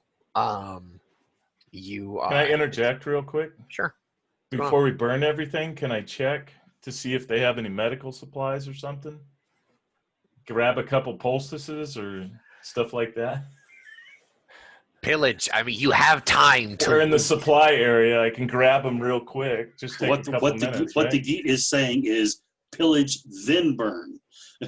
Yeah. Right? Oh, Yes, Half absolutely agrees. He does not need to be told twice. Ravage, pillage, Gotcha. Fern. We already did the first one. Yeah, I'm at, in that case, Fern is actually going to look for a bow and a quiver of arrows if possible. He's going to require that because he doesn't have one currently. There's about 200 arrows at Thorne's feet right now. Okay. That's fine. So he'll, he's looking more for like a mostly full quiver, not like scattered about. But what kind of equipment do they have? Like, what were they using? It's cobbled together, ebon, bronze, leather hauberks, that kind of thing. Any helms laying around, not destroyed? Is there? Sure. There's a bronze helmet there. Okay. I'm actually going to pick it up because I can handle the extra weight. It gives me a little bit more damage suppressed. So it's not made for a fair folk's head.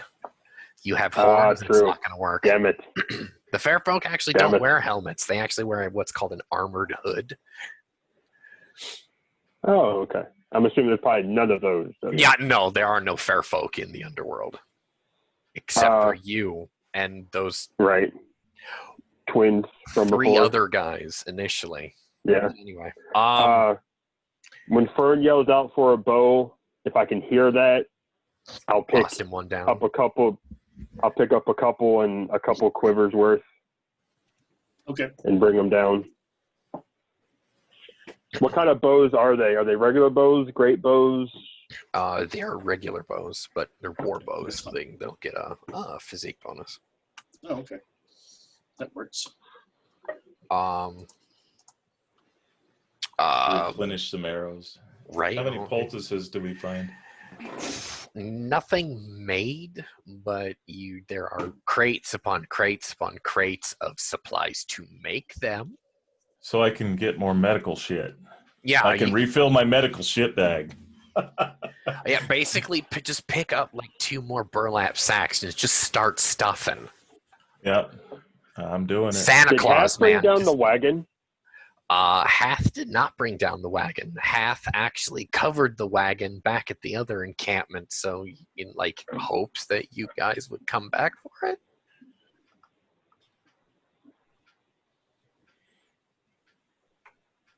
We should probably go back for that.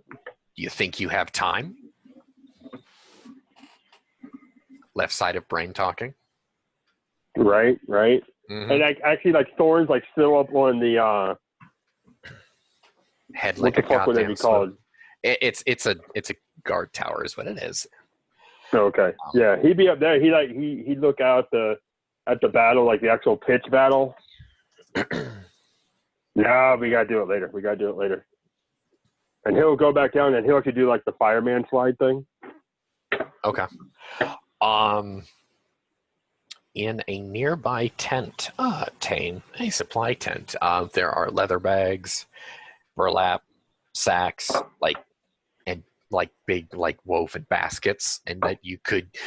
I'm saying there are multiple things carrying implements for you just to throw shit in and just I don't know, ransack the place and get the fuck out. Yeah, I'm going to take enough to carry. I'm not going to overburden myself. And while we're doing this, I would imagine I walk up next to and kind of lightly punch Hath in the shoulder and say, "You appointed yourself well. Your geek blood was showing through. Your ancestors would be proud." He kind of just cocks an eyebrow at you and says, "You did too." And he just doesn't look at me. He's like, Floki is putting shit in a bag without looking at you. Yeah. He'll get better at it. But, how you don't have a lot of time, and tell me what you're taking. All of you. Unless Fernalaeus is going to be a nobleman and not take anything and just expect everyone else to. Fern's going to grasp the bow and the arrows, and he's going to. Is there a tent nearby that has foodstuffs? For the living members of the Vanguard, yeah. Okay, he'll go in there, grab a sack, and just stuff some loaves of bread and maybe so they have dried meat, things that will travel well because he's an outfitter, so a la carte, man. Make sure we have food. He'll do it really quickly and just get one good sized sack, and then he'll if they have like a cooking brazier back in there, he'll kick it over, start the fire as he leaves. They don't have a brazier in the food tent, but there will be one in the next tent over, which is kind of their it's the supply tent for what an outfitter would use to fix up armor. Okay, so yeah, he'll run over there and as he sees grab that, a couple kick it open, and start sort of get a little fire before he heads back out. Okay. Hopefully it'll spread good. There's something in there that cooks off. Make me a reflexes test. I want to see if you get out of there quickly enough.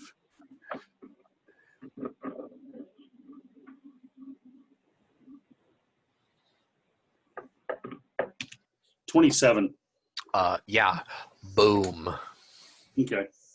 Interesting. Well, that's gonna get some attention from the battle, maybe. Something is boom back in camp. What the hell? Right. Thorne, what you doing?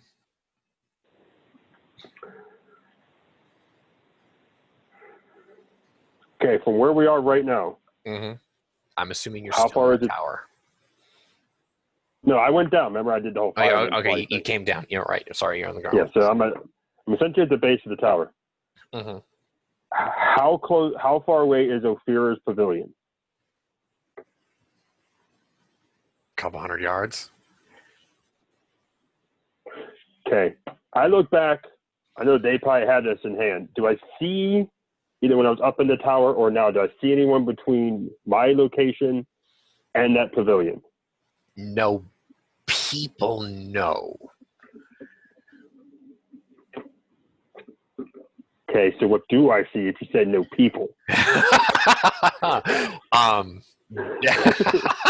Good, you're paying attention. You just see a sea of tents.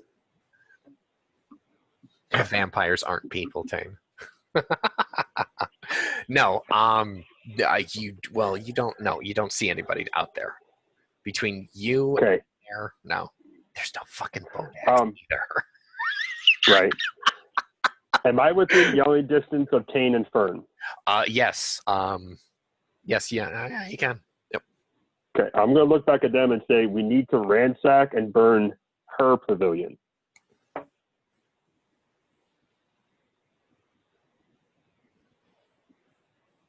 I don't care if we burn the line of tents leading to it, for God's sake.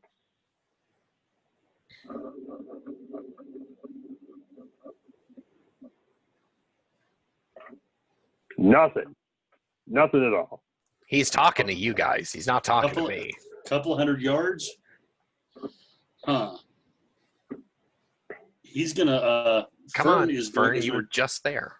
Yeah, Fern's going to... well, actually, he looks like he's going to basically take the bag that he has, sort of drop it there, tear off a piece of cloth, wrap it around the end of his arrow, and I guess find something. We already have a fire over there. So he's like, all we have to do is get close enough to put some of these in there, guys. So, and then turn around and book it. Because they're coming. Oh, yeah, that's true. Yeah, the battle's not going well. They're going to be headed this way soon. So just boom over there. We could just start riding into it, and well, I could ride through, and since you've lost 4, light it on the way. Yeah. Okay. And I'll just Fern will do that and actually prepare. How long would it take him to prepare, like loosely prepare, say, half a dozen arrows that they lack the heads on? Not enough time for what you have, we'll say. Okay. All right. So how about? Is there any torches close by we can grab, like already lit? Well, this is midday. They don't have any torches lit. Yeah. Do we have any torches? Period. Cooking fires. You guys have torches in your cart. Yeah, that's back there. Yes. Thinking encampment, they probably have torches outside tents to light at night, though. All right, fine. Okay. All right. Well, I'll let you pick up a tiki torch then. How about that? Okay. That's all we Kane, need. give me your Dollar crap. General. Right. Kane, give me your stuff you ransacked. You're the quickest one on horse. Burn the whole fucking line down and then wheel back around and get the fuck out of there. All right, I just hand you the bags and mount and get the torch.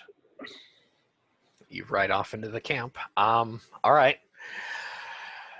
Since Tane leaves this scene briefly, what is Hath, Amorous, and Ferlaeus doing? Well, if they've got the stuff and we're waiting for Tane, I guess we'll grab the stuff and start heading toward the outside of the camp.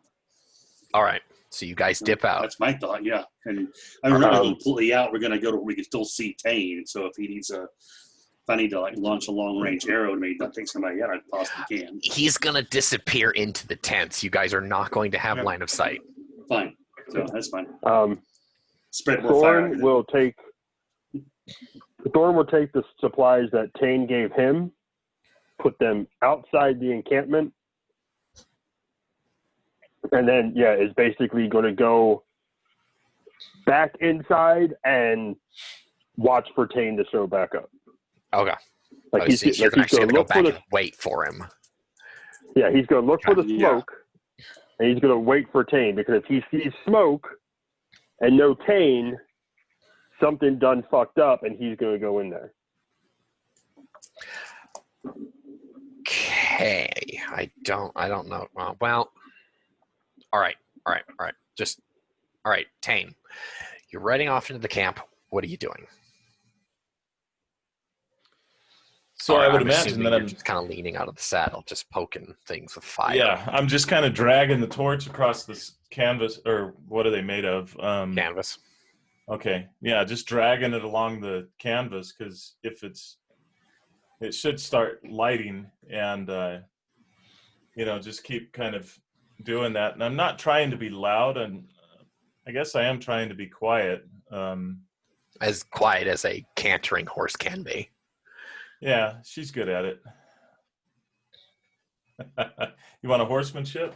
No, you don't. You don't need that. I just want to know what you're doing in this scene as you're moving deeper into the camp. What exactly is your intention? I'm going to light up as many tents as I can, and anything that looks flammable, I'm going to touch the torch to it. And so is it safe for me to say that if you go by like a hay bale or a hay wagon, that's going to get torched? Yep. If you go by, say, the provisioner's tent, that's going to get torched. Yep. If there is a temporary granary that is there, that's going to get torched. By the way, kaboom. How deeply into the encampment are you going? How far did we need? I had initially said when we were. Let me ask you this: Are you going with the intent of burning Ophira's pavilion down? Yes. Okay. When you get there, roll initiative. Because what I'm going to say is this next scene is you get into that like center square there as her, a couple of her officers, caked with mud, blood, and whatever passes for vampire sweat, there's probably more blood, and a good portion of her retinue, you all show up at the same time. You get a 17. My thought is, just to let you know, and so I'm going to start at a gallop since that's the end point, and I'm going to start galloping up and flinging at it. So depending on how initiative plays out, just throw it at the pavilion. Like if the door, like the tent flaps are open, it's going in there, is what you're saying. Or even on top of it, if throw it on top. Fire is interacting with that pavilion in some fashion. Good. Yep. I don't care. It's a big target. Yeah, right. Okay, so you got a 17. All right, I need you to make a defense test. This could. Okay. You have 4 vampires trying to tear you out of the saddle. Make a defense test, and we'll see what happens here. That's 13. No. Okay, shit.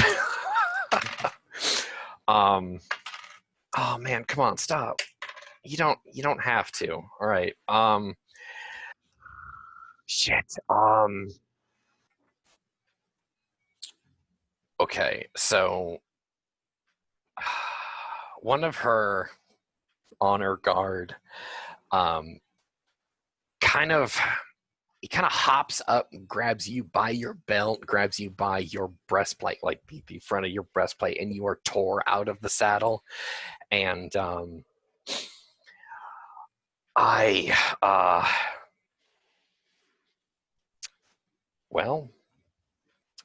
gonna let you make a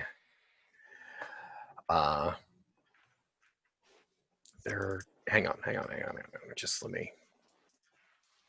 I want to make sure that I'm doing this right for your benefit.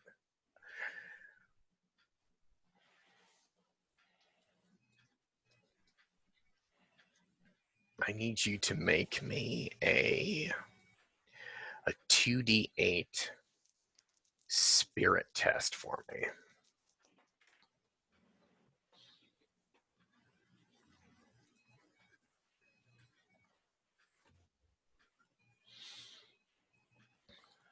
That is a total, just a spirit test. Just flat spirit. Oh. I got a 5.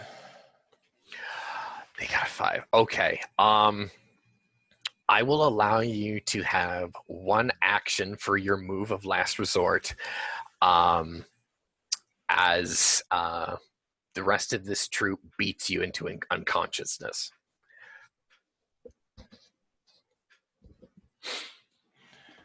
Okay. As I'm being drug off the horse, then I just kind of use my athletics because I realized what's happening. I kind of push off of my mare and send the sort of mental thought, just get help. So I would imagine you'd expect a horse just to sort of trot off and take off because no, so I'm thinking, yeah, I'm like, get help. Oh, no, she's not dumb. So, yeah. As I look up into their eyes, I just face them and I say, whether this life or the next, we'll meet again. We'll say that is the last thing that you utter when a bronze truncheon comes down and cracks you in the noggin. For the rest of us, on the edge of the camp,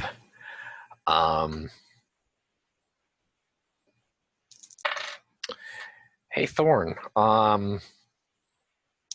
Tane's been gone too long. And I was saying that it's each second that goes by more. I'm actually gonna make you make a life force test. This is gonna be corrupting because the pressure is on.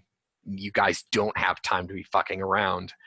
Make a life force test for me, which is it's 2d8, your spirit modifier, and your level.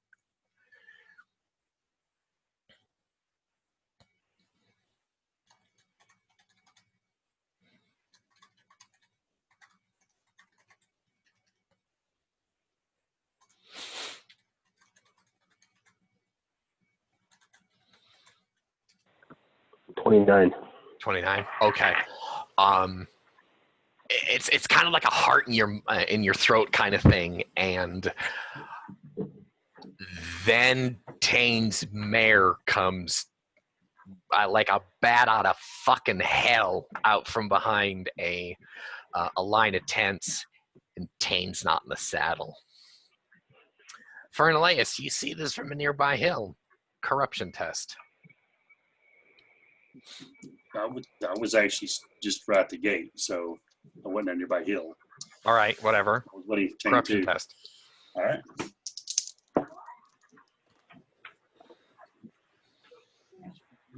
What's the level? Let's see. 18. 18. All right. Again, same for you. It's kind of a heart in your throat kind of thing, and Tane's not with us. And Hath is kind of like he's half turned around because he's got bags over his shoulders. Like, where the hell is Tane? I can't be mucking around here. Where? Oh no. I got a 15 on the self-control test. Oh. Okay. I always might do something stupid here in a moment. Oh, yeah, you're about to. How quickly are the flames engulfing at least this part of the encampment? Not very quickly. It was raining earlier. It's more smoke than anything.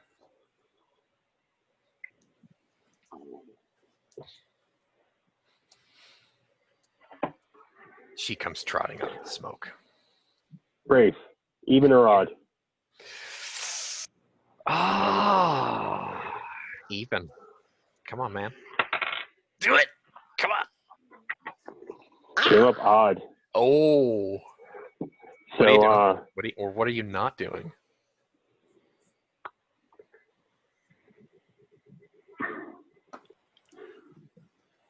he's going to see if she allows him to get on. Like, no, just Okay. if she fights whatsoever, no, if she fights whatsoever, he's not going to push it. If she lets him on, what he's hoping is she will take him straight to Tane. If she doesn't, he's going to run back into the smoke looking for him. Okay. Yeah, she'll actually slow her gait. And I mean, if you're standing there watching, she obviously has your attention, and she'll actually kind of like nudge you in the chest with that big horse nose, and kind of like just circle you once, and then wait for you to hop into the saddle. Or she don't have a saddle, but.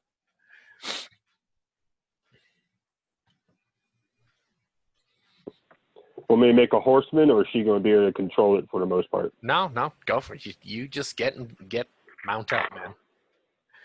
Okay. So, yeah, as I mount up, I pull Clap back out and She books it. let her take me back. For Fern and Hath, Thorne disappears into the smoke. He's gone. There is no time to say anything. There is no time for deliberation. He's gone. Fern will look at Half, and he'll say, "It's up to you what you want to do." And then he'll turn and close his eyes, focus himself, and once more do the whisper on the wind. This time, though, he is sending just this one phrase: "If you want some fun, they're bloodied." And he's sending that to Tahute. And then he's charging into the smoke himself. Yeah, you are on Hath's heels. He's basically just dropped the loot and wades back into the smoke. Moments later, you guys are at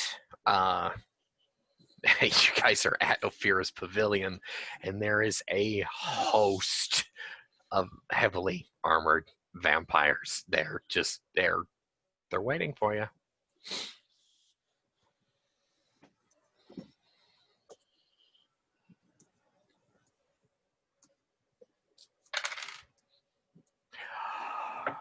The floor is yours, boys. As soon as I get close enough to just see this force, I'll get off Tane's horse, let her do whatever. I will pull out one of my daggers, and I'll square up. Square up with who? Whoever is closest. And by square up, I mean I'm not moving forward. I'm going to let them come to me. Oh, all right. Fern? And I'll have Clap out, and I'm sure she's blazing like a motherfucker. Be a bit more cautious. The midday sun. I'm going to be a bit more cautious, and I'm going to try to use stealth to stay hidden, but get as close to the edge of this thing as I possibly can. Edge of what thing? the edge of the opening around her pavilion, where Amherst is now squaring up against the host. All right. Everyone looks pretty bloodied and wore out as far as vampires go. They have Tenelok actually in chains. And Tenelok is obviously, he's dressed for war.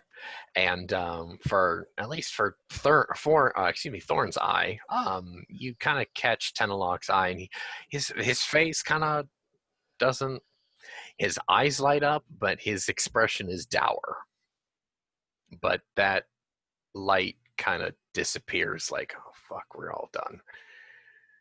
Like, he was happy to see you, but oh no, shit, you're here now too. Oh, we're all dead now.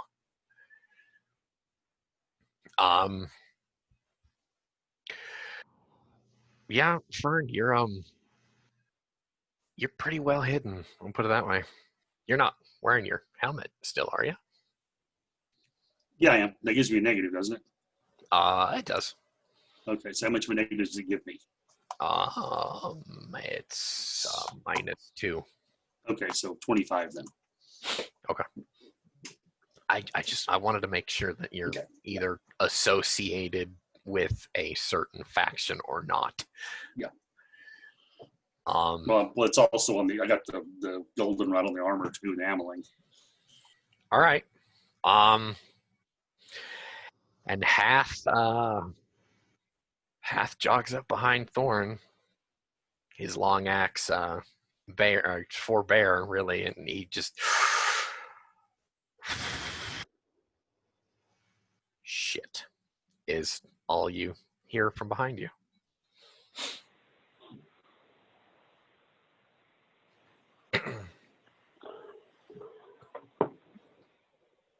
Did any of them step forward? Any of them rush us, or are they all just waiting for us to make the first move? Yeah, you guys have the attention of everybody. They're just like, what the fuck are you guys? Ophira, however, is sitting down in a chair on a small wooden platform she did have her head in a bloody hand, and she just kind of like looks up, the bloody handprint kind of like in an L shape on her brow there, and she looks over and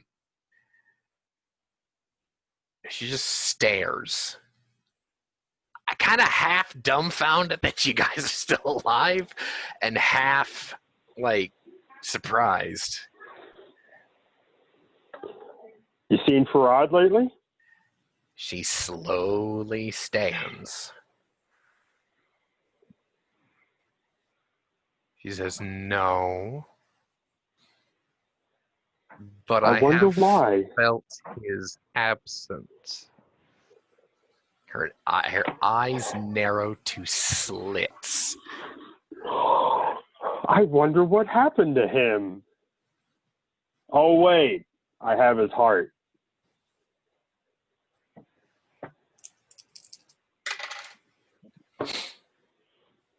This must not register on an emotional level. Let's poke the beast, shall we? Uh-huh.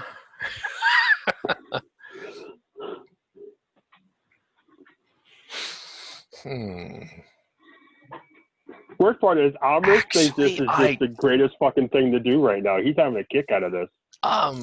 He's pissed Mike, off that Kane is hurt. Wait, Mike. Odd or even? Okay. Odd or even? Odd. Oh, fuck, really? Okay, all right. It'll be at this time. Fern is within earshot, I would hope.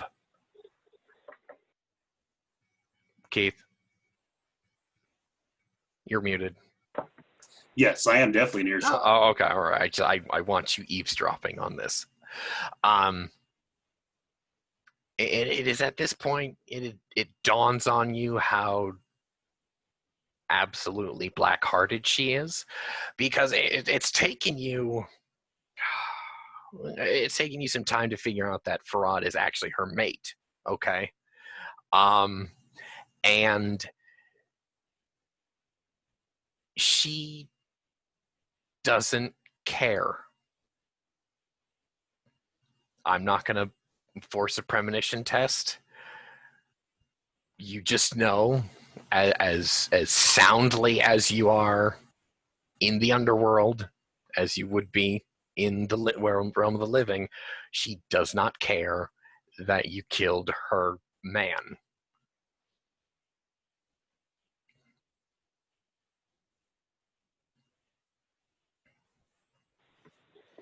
Well then.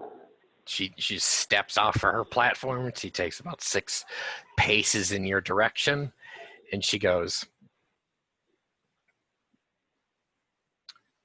"What do you want?"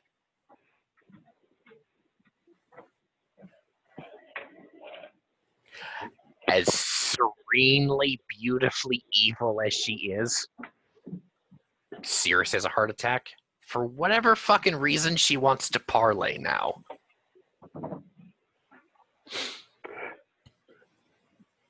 And in his mind, Amherst is thinking that's probably because as much as she seems like she doesn't care, as much as she might not actually care, she knows Amherst is still not someone to fuck with right now.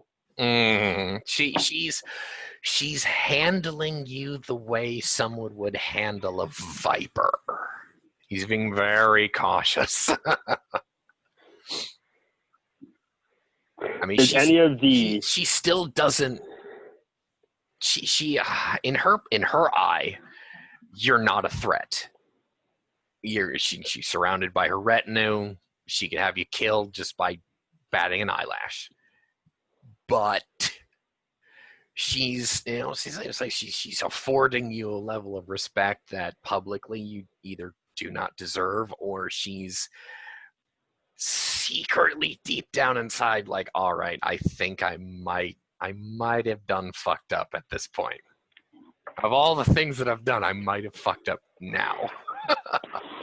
Hence that caution.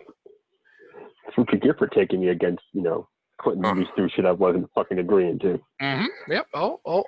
I know, man. So yeah, does any of her entourage or her retinue try anything, or are they all just like, all right, she's talking, we need to behave? A couple of her honor guard loosen their broadswords in their scabbards, but they don't move to accost you.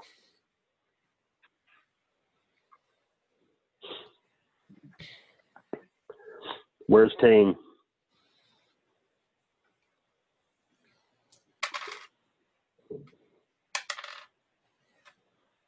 She looks off to the side, and a couple of the guards actually move out of the way, and he's heavily bound and chained to what looks like a flogging pole. He's bruised, he's bloodied, he's naked.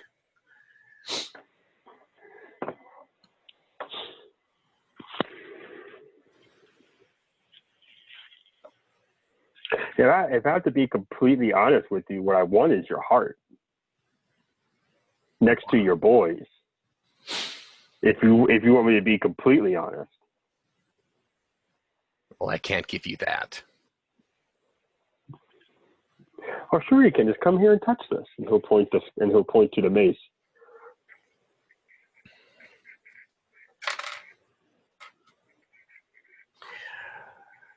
She actually bares her fangs at you and just doesn't move. Good girl, you do learn.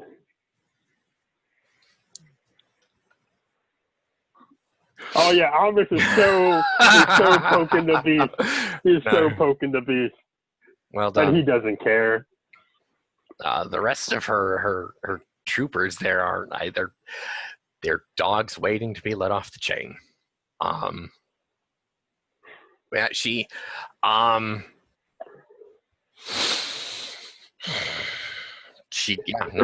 stands there and just bares her fangs at you. Calm down. I'm not going to kill you unless you piss me off. So I do have to ask, though, was Farad coming after us your idea or his? He left without my permission. I don't know what you've done to shake him up, but Whatever you've Shake done, who you've up? done it. Farad? Yes. Oh, he's dead. Oh, I know now. Yeah. He decided to track us down. He took a mace to the head. He died. End of story. What I'm saying is he left without my permission. Well, keep him on a shorter leash next time. Oh, well. He can It be seems you guys have. he's expendable. It seems you guys have all sorts of issues with messing up your communication and your hierarchy. It's not my fault. But what I want is Tane unbound, Tenelok unbound, in my possession with no further harm. Do you have anyone else from that side in your possession? Tenelok gives a mournful whoop. He's like, whoa! Smart ass. She says no. Adra and Fane are in the other camp. We've broken it off for now.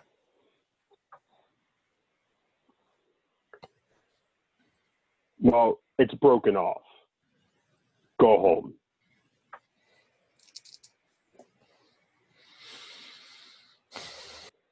You asked me what I want. And I do have one more thing that I want after that. All right. Okay. Let's hear it, Mike. I am going back to see Modark. If I catch you, any of your lackeys, or any of your people following me, they will get this mace through their head, and that includes you. And in a voice that probably is not his tone for once, he will yell, "Am I fucking understood?" It echoes through the entire camp in the misty early afternoon. Because you done fucked off the wrong person, and you done pissed me off. I have no issues going through the throng of your lackeys to get to your heart.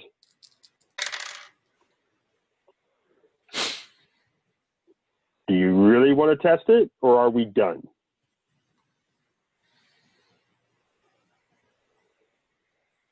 She sighs.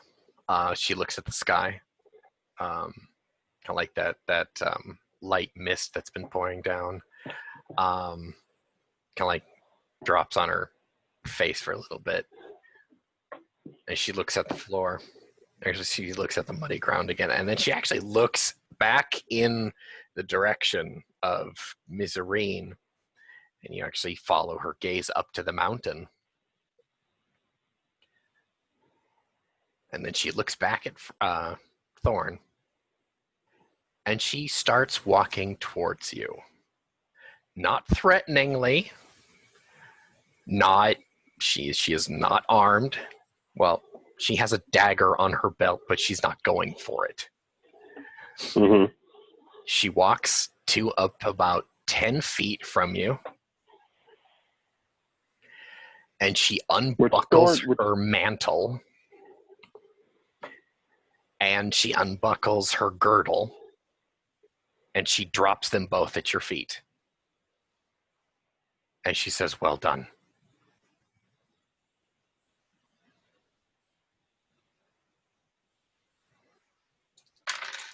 And they actually will surrender their POWs to you, and unless you accost them further, they're going to break camp. The only thing Thorne will say to Ophir when all this is over, and he will keep the mace out pretty much at arm's length because he doesn't trust her. Mm-hmm. And he will simply say, next time you go recruit people, don't fucking trick them. I hate politics, and you guys put me right in the middle of it.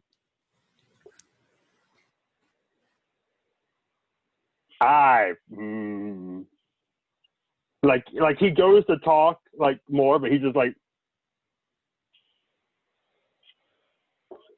go inside your damn tent. Yeah, they'll they will surrender. I'd say most of the floor to you, most of the field. Okay.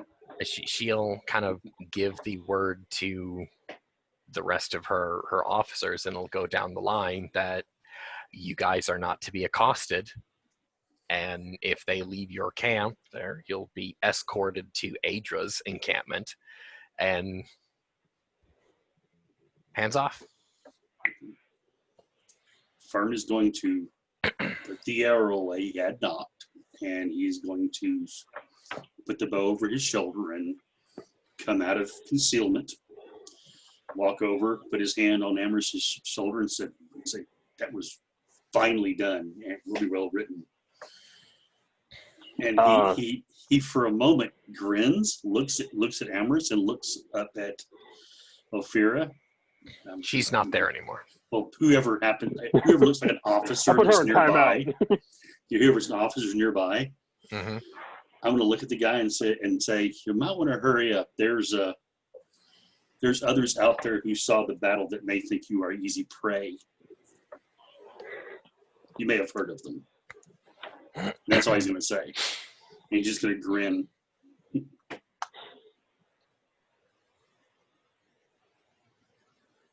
He doesn't respond to you. I'm assuming at this point they've all parted and let us get to Tenalock and Tane. Yeah. Oh yeah, they have surrendered their POWs, which is about like 24 of their foot and a couple of their, I suppose, sergeants or corporals. Okay. Did they actually get them out of their bind, or they just walked away from them? No, their fetters have been unlocked, and they were kind of like directed, like, all right, you go with them. Yeah. I'm going to go up to Tane since I'm assuming he's unconscious. He is. Okay. I'm going to do an apothecary check. I was going to actually go over to Tenalock and check him out to see if he needs any kind of attention.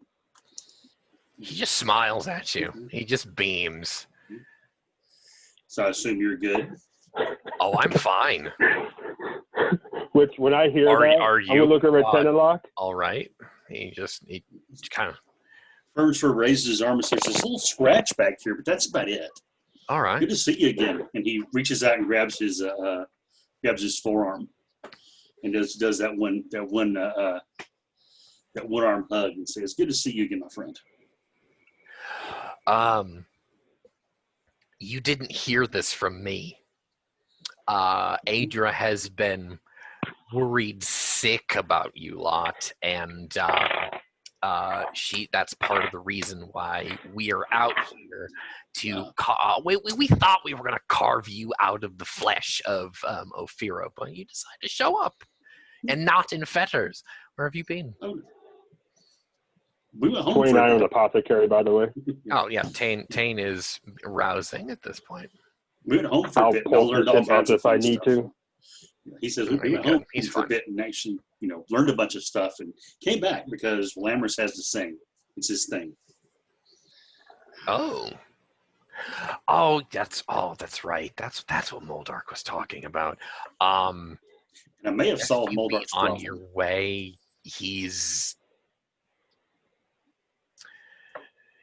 very upset, but he will not admit it. Well, we've figured out his problem, a solution to his problem too, but that's a whole story. He's talking to Thorne at this point. Oh, okay. Fern will realize that and say, "Oh, okay," and he'll go over and start checking the other people and see if anybody needs any help. Okay. With his bit of apothecary he has now. Well, I will apologize to Moldark directly when we get there, but it was outside of my hands. We got back as soon as possible. And actually, after Thorne says that, he's going to smirk at Tenalock. But you thought I wasn't going to free you, didn't you? I saw that look in your face. Oh, I thought we were all. You didn't. Yeah, well, that's what you get for thinking, isn't it?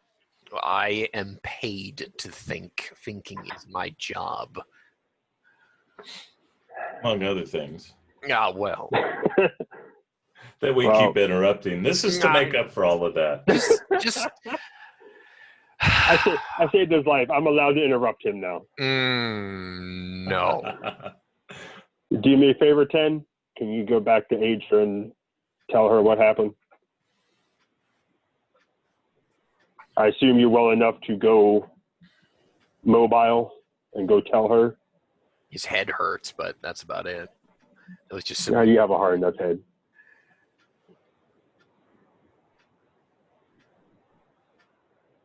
they're talking to you, Dave. Yeah, I think I can move rather slowly. I thought he was talking to Tenlock. No. Yeah, I was actually talking to Tenlock going back to tell Aja. Oh, I thought you were talking to. Yeah, no, Yeah, no. He'll just I was walk talking off to him. then. I said, if you're able, go tell Aja what transpired. Oh yeah. He dismisses himself. I Ophira would is imagine still in that- her tent doing admin at this point. I would imagine that Tane is slowly getting his clothes back on. Thorne is going to, and everyone's, if they see him doing this, we're probably going to go, oh crap. He's going to start walking toward the tent. His weapons are up. His weapons are up. Ophira said? I mean, as in put away. Okay. He's not holding on. No, Shit.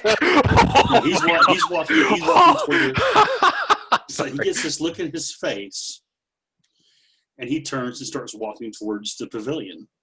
Not aggressively, just walking over there.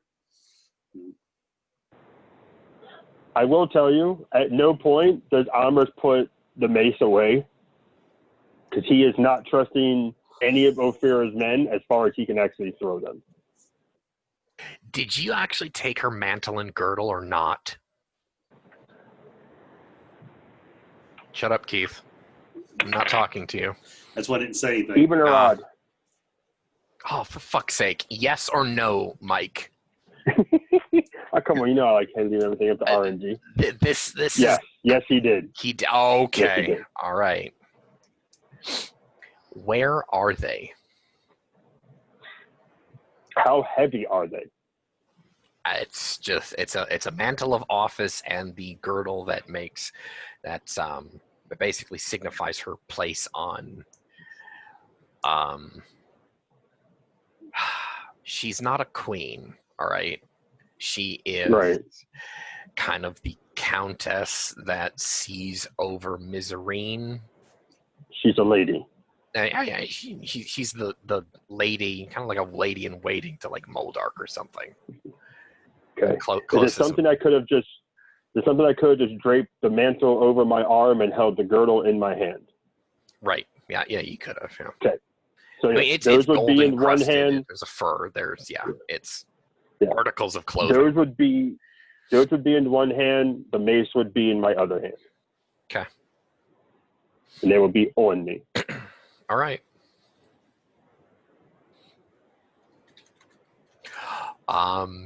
Fern, as you were. So Fern's going to be done, walk over toward the pavilion, and he's going to walk up to the entryway. I'm sure she has guards there. And Yeah, he's they kind of. He's going to hold his hands out. He said, I would just like a word with Lady Ophira. I offer her no violence. Leave your weapons out here. Okay. He'll turn around and walk back One of the over. lieutenants points to like a rack that's like 10 feet away. Yeah. He'll walk over there, unbuckle his belt, and hang up his tulwar, and take the bow, set it there, and put the arrows next to it. He'll walk over and hold his hands out. Is that all? Unless you wish to relieve me of my my small knife I use to sharpen my quills. I'm sure it would do her no harm if I even attempted it. He'll pull it out. It's like a little 1.5-inch long blade. It's probably You copper. barely get somebody's jugular with that. Yeah, it would be. And that lieutenant just kind of rolls his eyes like, all right, fine. He puts it back in there, and he walks inside. He'll say, Lady Ophira. She looks up at you. She's cleaning Give her a the nod. blood off of her face. Okay. I wish to ask you a question, if I may. You may. Why? Why did you originally bring us here?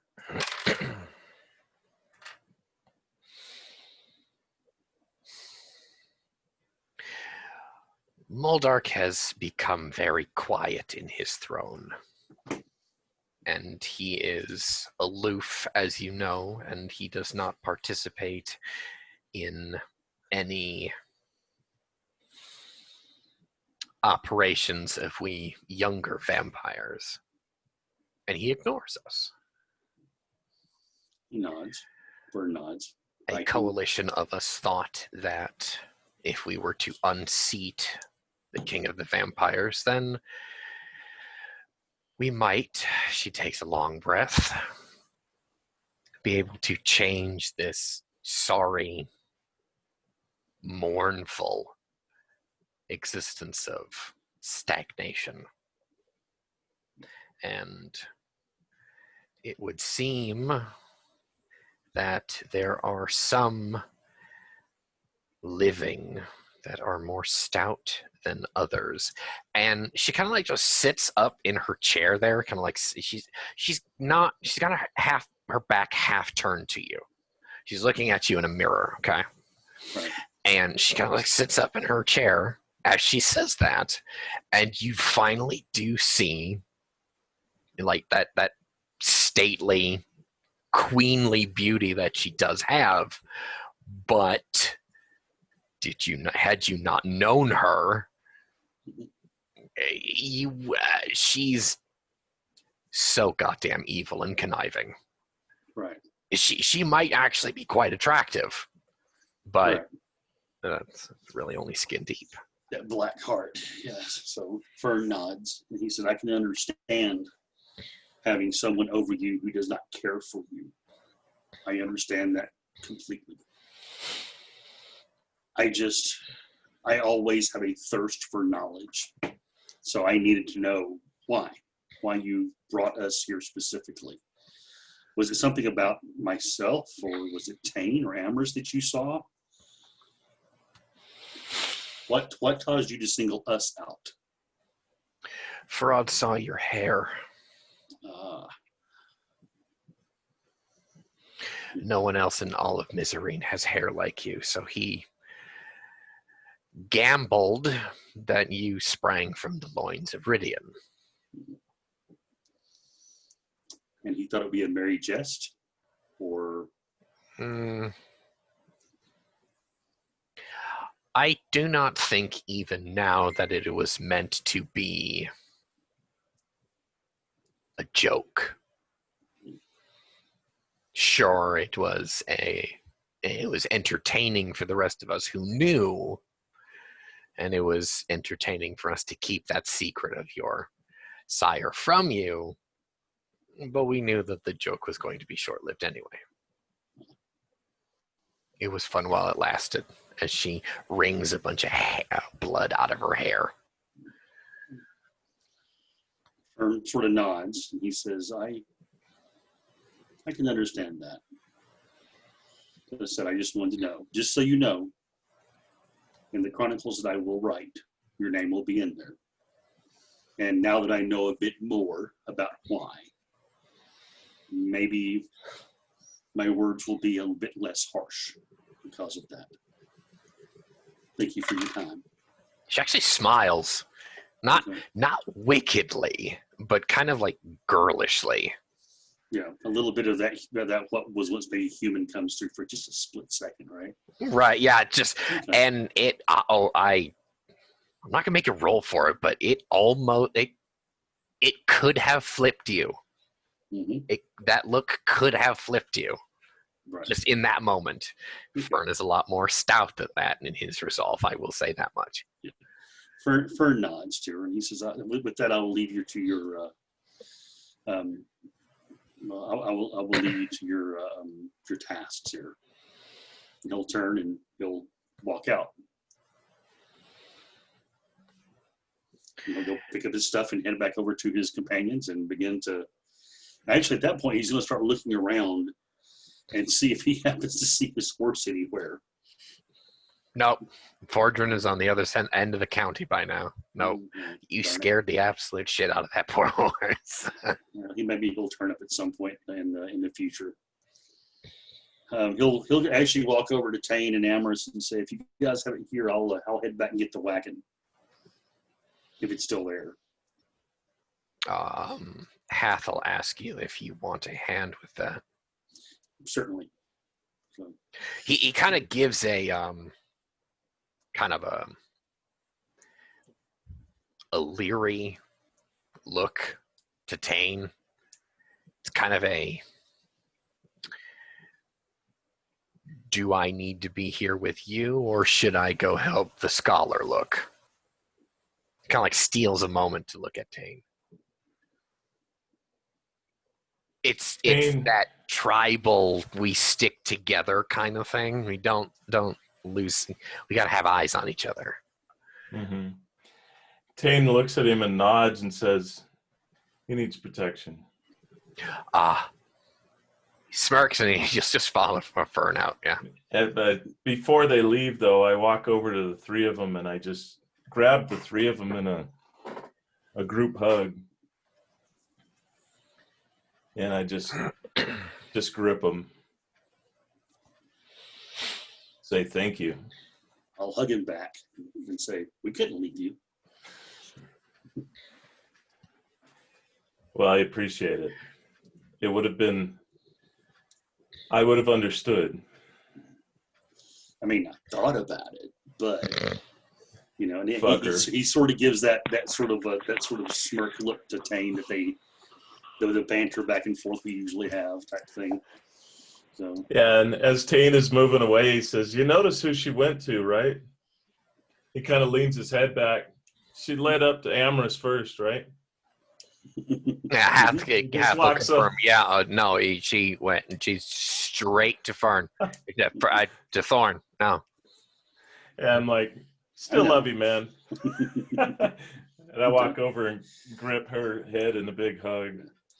And as he turns to walk back, he says, "By the way, if you happen to see Fortran, tell him I'm sorry." I'll do that. Okay. Back to Roman. And he starts heading back the way they came to look for the cart to bring it back down. That'll take you about an hour. Yeah, I figured. You got a full list of stuff on there I don't want to get rid of. Yeah, nothing's more painful than being the party quartermaster and then losing all your shit. You are right. Oh, fuck. I mean, Mike on the knows other better. side, you have an entire encampment of shit now, so I'm just saying. I've done that to my ex and Mike and Taryn plenty of times to rob the party. They know better. Yep. You wake up and you're in prison. You have nothing. If the bags of stuff is still there at the entrance to the back gate, I'm going to take it with me. That's what I mean. It's going to take you about an hour to all of it and then bring it up. In that hour, while Fern's gone, what are the three of you doing?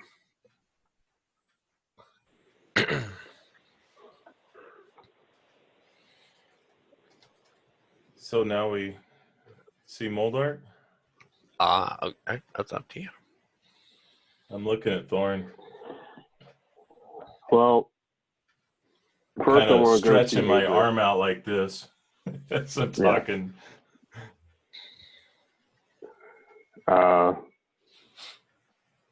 Let's go see Adra first, and then we'll start making the trek to go see Modark.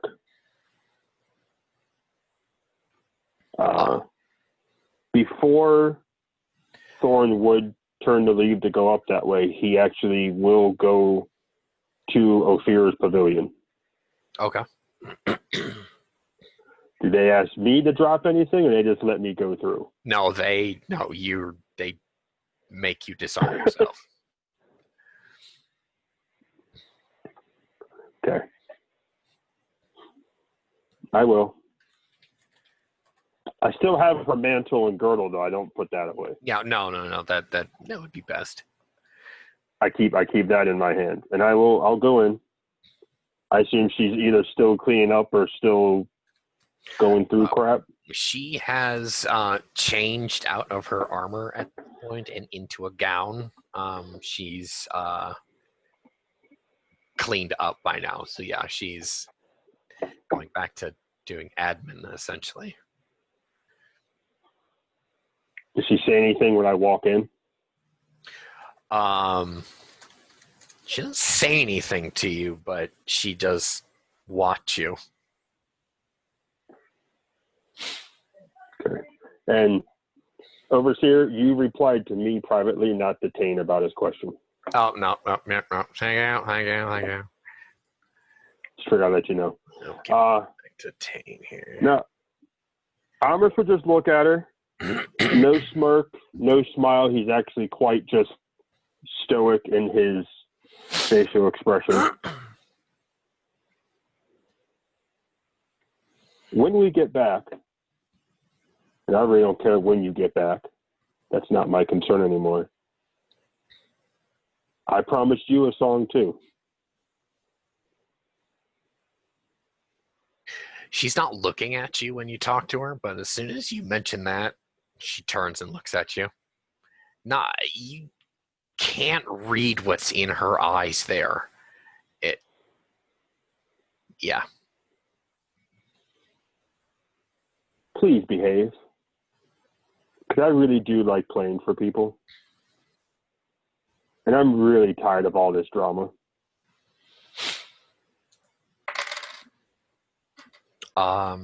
She smiles at you.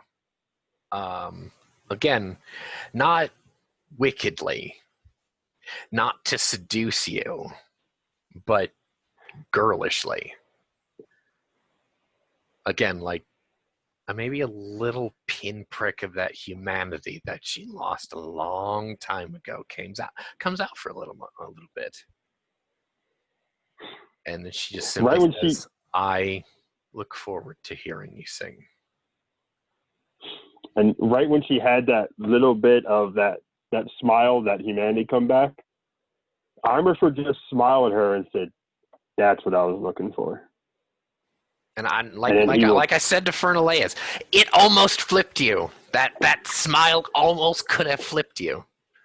Could have. It could have if it was our first meeting. Right. But you know her. You know her. You know better. She could be completely naked on her knees, offering herself to him, and he would still sooner pop her in the mouth with his fist.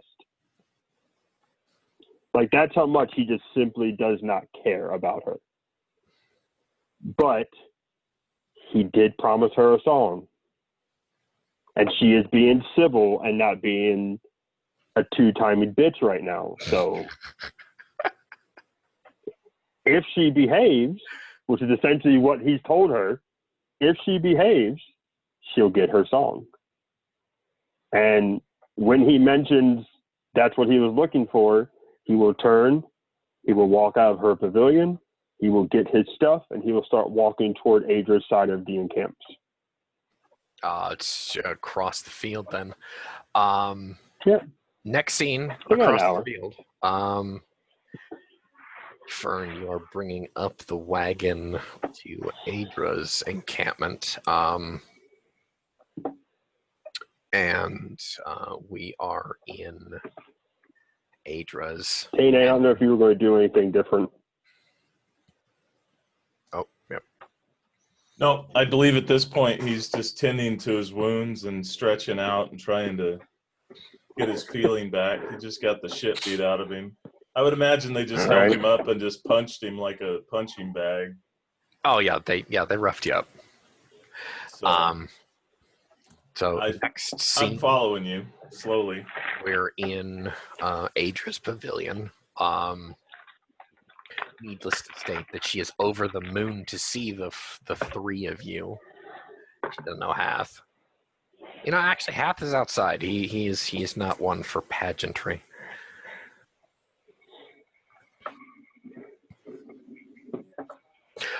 She will come down. She's dressed for war. And she still has mud and all sorts of blood caked upon her person.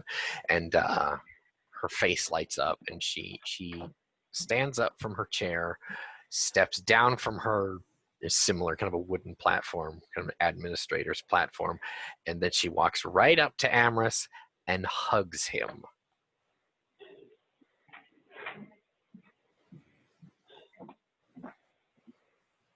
His hands are full, so he can't really hug back, but he does give her a smile.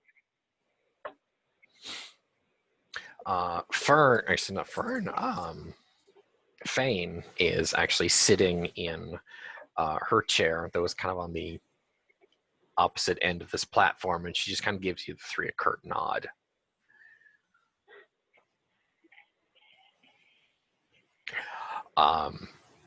After there is much... Fern just waves. Right. Much kind of like hugs and kisses and, oh my God, we missed you. We thought they done got you, and we were gonna go to fucking war with these people to come find you, and Tenelok says that you went home and you came back. Oh my God, you do care. I just expedite that 20 minutes there for you. Something like that. Yeah. Fucking promises.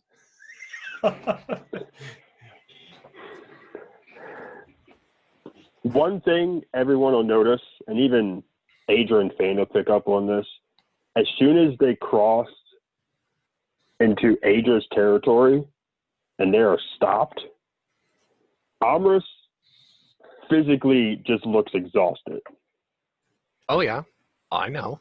Like you're at 3 grades of exhaustion by now. Well, I've had not just that, but also not just that, but also the mental exertion he just went through. Mm-hmm. So, just yeah. Does Adra say anything about him holding on to the mantle and girdle? She kind of marvels at it because it's an Ebon folk thing. When generals are either beaten or they surrender, they basically surrender what mantle of office that she has and something personal, which she gave you her underwear. I mean, it's not necessarily a chastity belt, or but it's like an armored, not armored, but it is a bejeweled belt that would technically count as undergarments.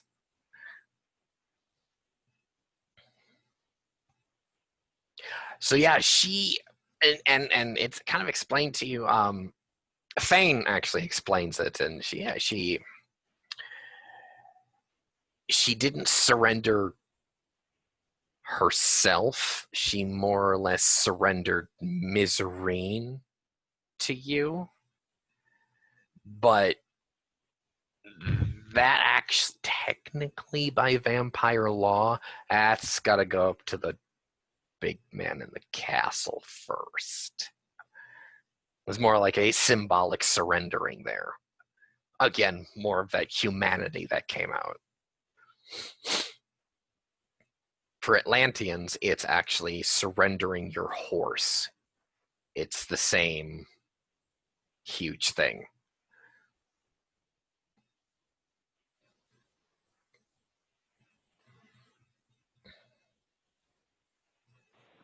The floor is yours. Thorne's not saying much else for this scene. So what Fern is going to do as once he gets back with the wagon, of course, and sees this whole thing and, waves at Fane, who basically sort of just looked on. He is going to ask if there's a place he can find. He can have a seat on a stool with a small desk or a table or something like that, because he has some writing to do. And also, does anyone have any food? We haven't eaten breakfast yet.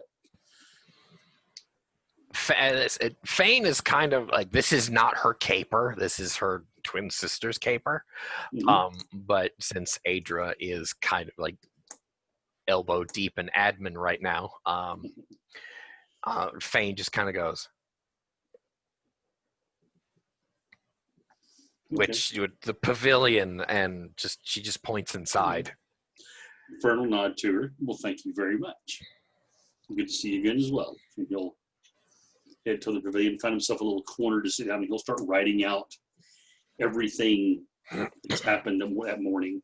He's trying to put that scene together of Amorous charging into the square alone and facing down a vampire and her entire retinue, plus retainers. And he's want to get that while he's fresh. He's actually writing out the dialogue. Since Fernalace is going to be busy, Tane.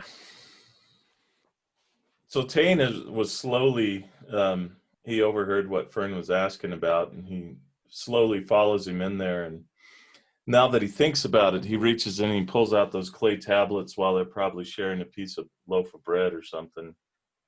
And he starts doing his own sort of reading as he begins to kind of take a gander at these clay tablets, very gingerly and very carefully. Yeah, Fern will take the piece of bread almost absently as he's writing stuff down, take a bite, sit it down on the edge of the table, almost forget about it because now he's writing stuff. So, and as the party is elbow deep in admin now. Tane's been dying to read this, but he hasn't had time. Yeah. So now he has time. It is at this point where those 3 grades of exhaustion finally come upon you. Yeah. How you feeling, boys? Probably pretty weary.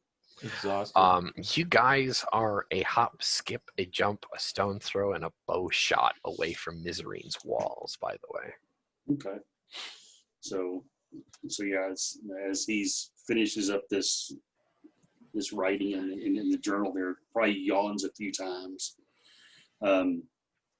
Eats a couple more pieces of bread. If anybody happens to give him any water or wine, he'll take that and sit it off the side, and he'll say thank you to whoever's around.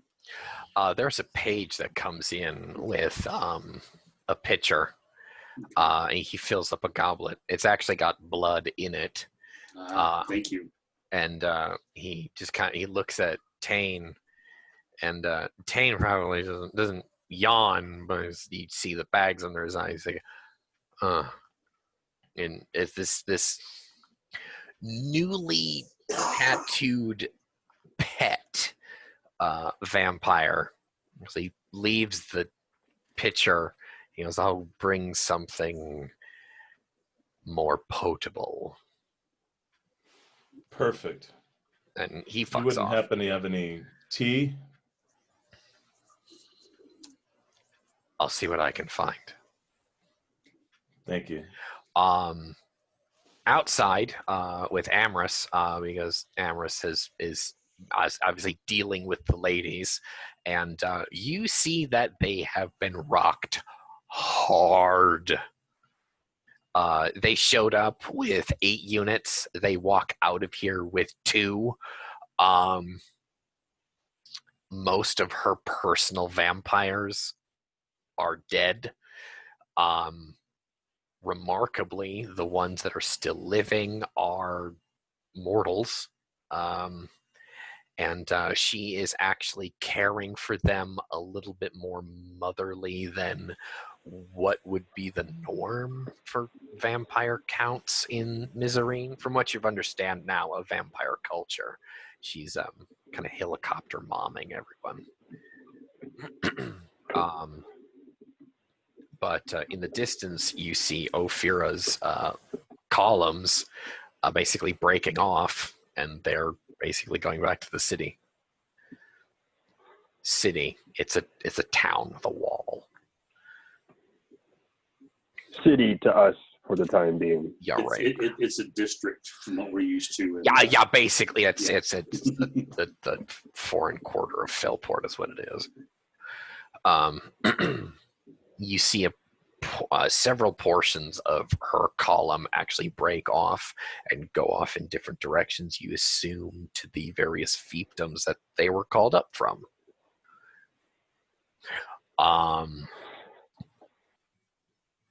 And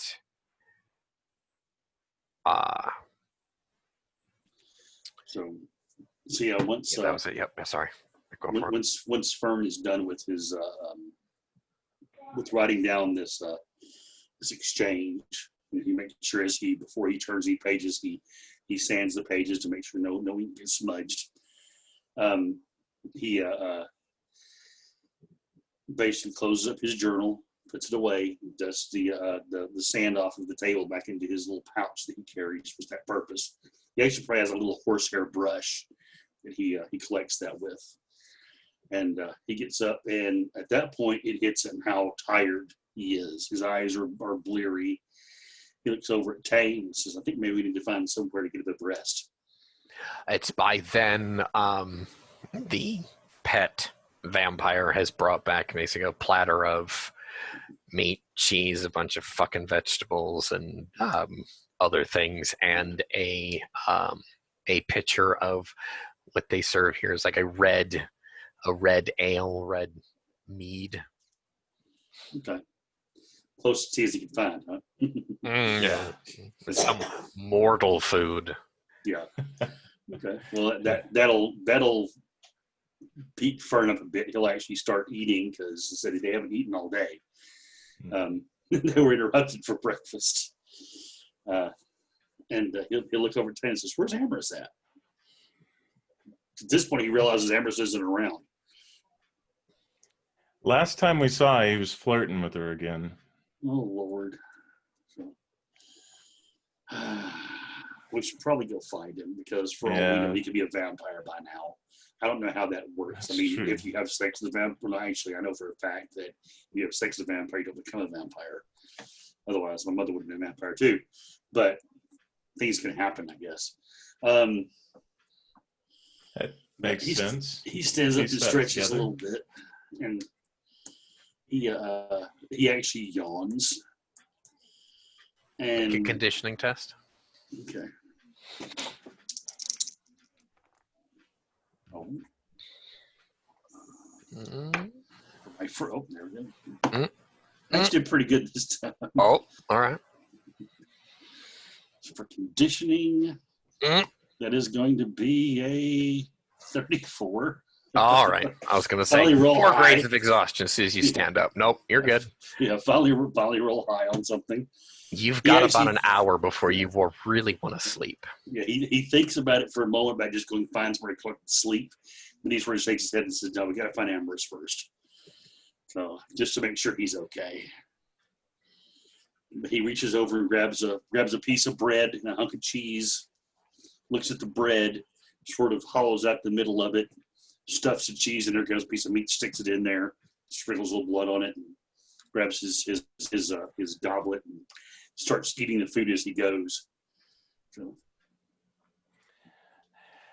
Tane starts just shoveling some of the bread, the cheese, and the vegetables in his mouth, and then as he's chewing, he gingerly puts away the clay tablets, and he similarly fills a vegetarian sub, if you will, and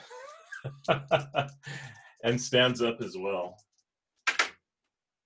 Oh, that's a 14 for conditioning. 4 grades of exhaustion. Perfect. So I look like shit warmed over. No, hot shit. Yeah. Ugh. You might finish that sandwich. You might not. Yeah. So. I say it might need the kid. Okay. He looks over. Thorne looks over, notices Tane utter exhaustion, and says, "Get some sleep, friend. You've been through a lot more than I have today. I'll find Amorous." So he looks over at the kid and says, "Could you find him somewhere to sleep, somewhere safe to sleep?" As Tane just crashes right there in the chair. Or Make sure that he's he points comfortable. to the chair. Just make sure he's comfortable. Thank you. I would imagine that as he sits down, he just Mostly. kind of rolls off the chair onto the ground and then just curls up. Probably grabs a rug. He takes off your boots. That's about all he does. Okay. That's fine. I'll hand the kid a silver piece and say thank you for your troubles. He's been doing that recently. He just kind of stares at you, kind of like. Fern at this point is still so tired he didn't even notice it. He just turns and walks out, eating his food. Oh, okay. All right. Basically, Fern's sort of on autopilot because he's so tired. Right. So yeah, he looks out. He goes outside and says, "Has anyone seen Amherst Thorne recently? Or which direction he went?" You see Amherst Thorne sleeping in a chair up on the wooden dais next to Adra's chair. Oh, okay. The mantle and girdle in a kind of like a death grip in his left hand as he's just sleeping there. Okay. So in that case, Fern's going to go find himself a place a little more less open. He's going to ask if there's a tent he can crawl into somewhere. Yeah, you'll find a tent. That's fine. Okay. He'll crawl up into a tent with his sandwich, eating it. He gets about halfway through it, probably as he falls asleep, and he'll cuddle the sandwich. Nice. So. We'll come back to this next scene a few days later. The four of you are standing in Moldark's audience chamber. Just you four. Nobody else. This is not a public meeting. And Moldark is glowering at the four of you.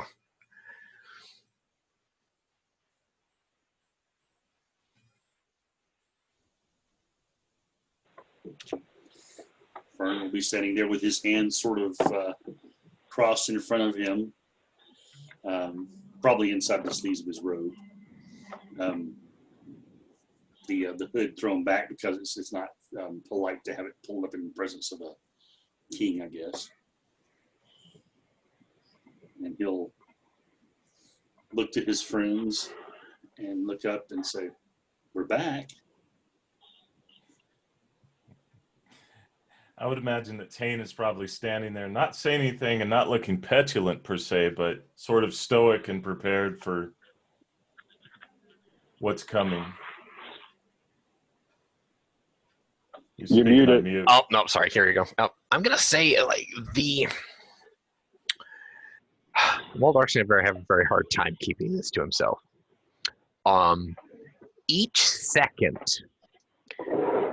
that Amherst has not spoken, he gets exponentially more angry.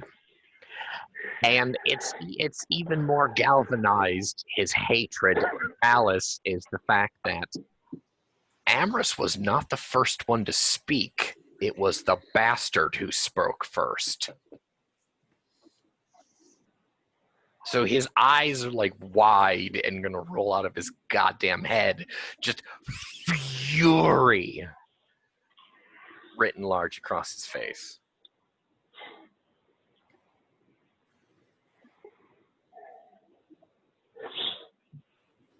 Amherst will bow. Amherst will kneel. He will not genuflect, but he will kneel. Kind of narrows his eyes to slits as everyone else doesn't kneel. Keep in mind, this whole time, Amherst still has the girdle and mantle in one hand, and I'm aware. probably actually still has the mace out in the other. I'm aware. Okay. Well, I figured, but for the audience. All right. And also, before Amherst bowed, he actually would have taken a step forward, so he actually doesn't see his friends in his peripherals. So he actually doesn't know if they bowed or not, and at the moment, it's not on his radar to care. All right. He'll look up at Modark, and he knows he's being, if looks could kill, he'd be a dead man right now. He's actually not looking at you. He's actually looking at the other two. He's looking at the other two. Staring black death at both of them. Thorne he notices him looking at him and looks at Amorous and looks over at Tane. Says, "Oh," and he goes to a knee. He's about to say something, but then he sees the face and doesn't. You're learning.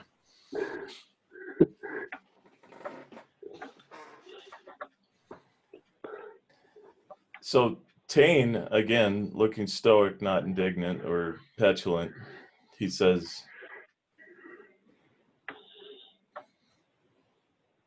"I respect your position and I respect your title. Unfortunately, the Geet way is not to kneel, but I offer you reverence from the Geet and my tribe, and Agiun." And he is being as warm and etc. that he can.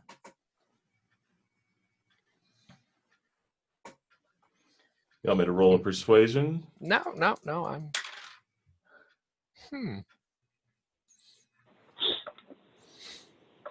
Interesting that the Lord of Vampires takes it as an answer. Interesting. His eyes settle back on Thorne. Slightly, ever so slightly less Black Death being stared at you.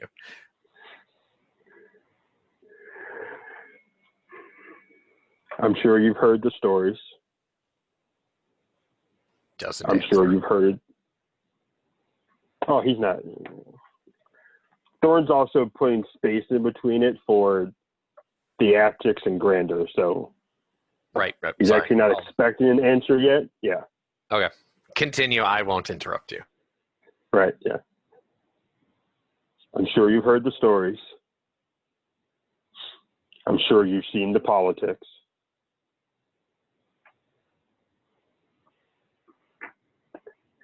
It was not my intention to leave when we did. It was, however, my intentions that brought us back. Everyone asked me, I don't even know how many times, dozens of times, why are we going back? Are you sure you want to go back? Yes. I made a deal with Modark. A Thorne doesn't go back on a deal. There are no oath breakers amongst the House of Thorne. I'm aware. Yeah. So he looks at the other two companions. Is this true? Almost it's a very accusatorial question. Thorne looks up and says, "As a priest of Ibis, I can confirm, yes, it is." And Agiun. As a luminary of Agiun, I confirm. when given the opportunity to return to our homeland after being tricked into coming here, we took the opportunity. That's his only response, is just, But we did honor the oath that Amorous has confirmed with you out of respect for you and for Thorne. His eyes settle back on Amorous. Thorne says, as that happens, we may have also found a solution to your problem that you sent us to figure out.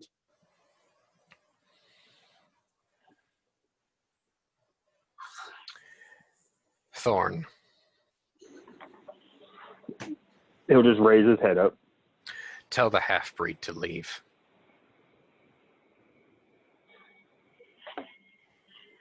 He'll turn and look to Fern. He'll nod as you wish. He'll get up and he'll turn and leave. When the door closes behind Fernaleus, what solution?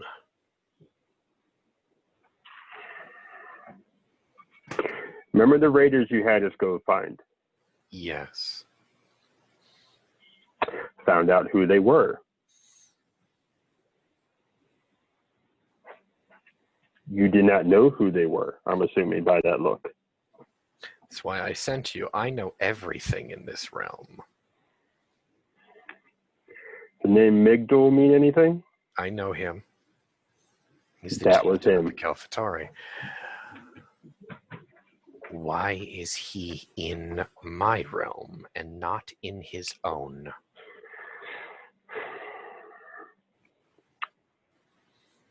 Because they've been disturbed.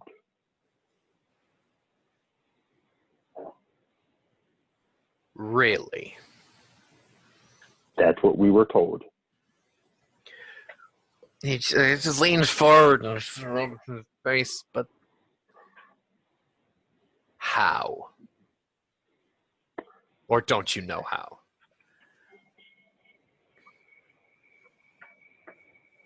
And Amherst just shakes his head. That's one thing I want to solve when we get back. But then again, on the other hand, he also did offer me a spot to stay with them. And he seems like kind of like half perplexed about that. Like, okay. Nope. I'm not there.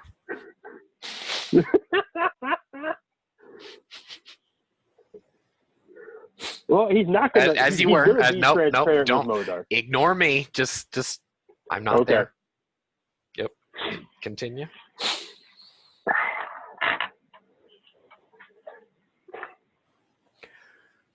But no, that's why they are still here, because their burial grounds have been disturbed.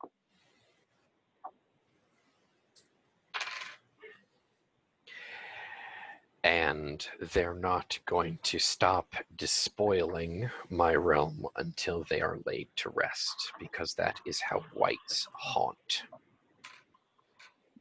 Pretty much.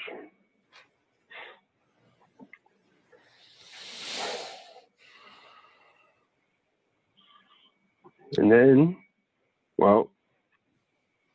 we had the joyous occasion of seeing the two ladies going at it this morning. Well, a couple of days ago. Sorry, not this morning. I would have loved to have been present. Was it a bloodbath as I thought? We were not on the front lines, but I do know both sides took a good deal of casualties. Good. It serves them right for being disobedient children. Did you hear the story about how it ended? I have. Well done. Your ancestors are singing of you from the afterlife. And at this point, Amherst would kind of put the one arm out, and he's going to look at Monarch and be like, "I am not a warfaring man. I assume these belong to you now," in a questioning voice. They belong to whomever I denote as the warlord of Miserine. I will be truthful with you, as even I do not wish to provoke Deemer's wrath. I will speak the truth. I had hopes to keep you here as a songbird for me, but being as your deeds have been thus valorous, and your ancestors do in fact sing of you and your praises from the afterlife, I think it would be most proper if you were to leave here unaccosted by me.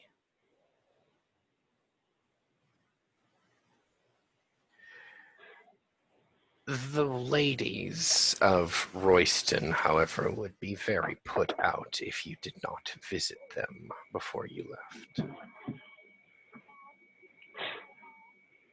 Amos, of course, at this time has put the mantle and the girdle on the ground so he has a hand free. And he'll actually raise his sleeve, showing off the branding. You can come and go into the underworld as you wish. I'll be sure to visit. Good. He looks up at Tane and he says, Luminary, would you wish to join us for a song? I am owed thus. Been looking forward to this. Thank you for the invitation. May I have a seat? He actually, he motions to a seat nearby. Actually, not on the dais, but just off the dais. I go over and I sit down like very daintily and properly and look up at Amorous like I'm at a real hoity-toity presentation. Nice. Just to give him a smile or something, and then I kind of get my normal posture and relax. Nice.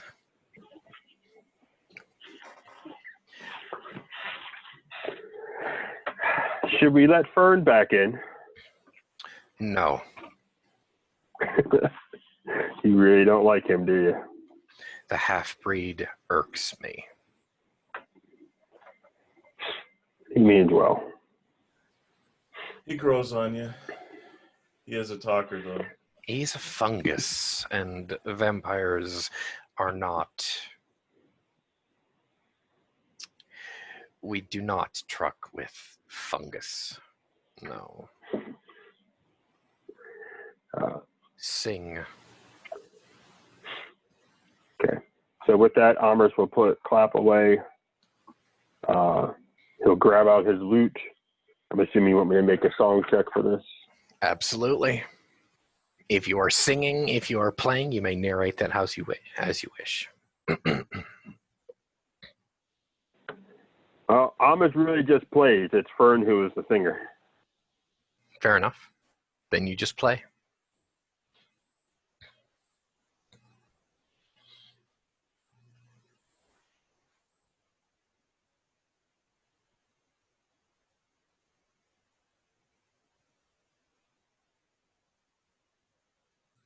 What do you got for us, man? One explosion. Only one explosion.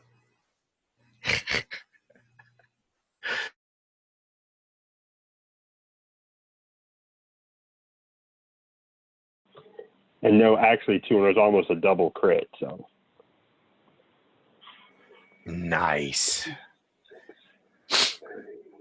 What is that in 43. total? Oh my God.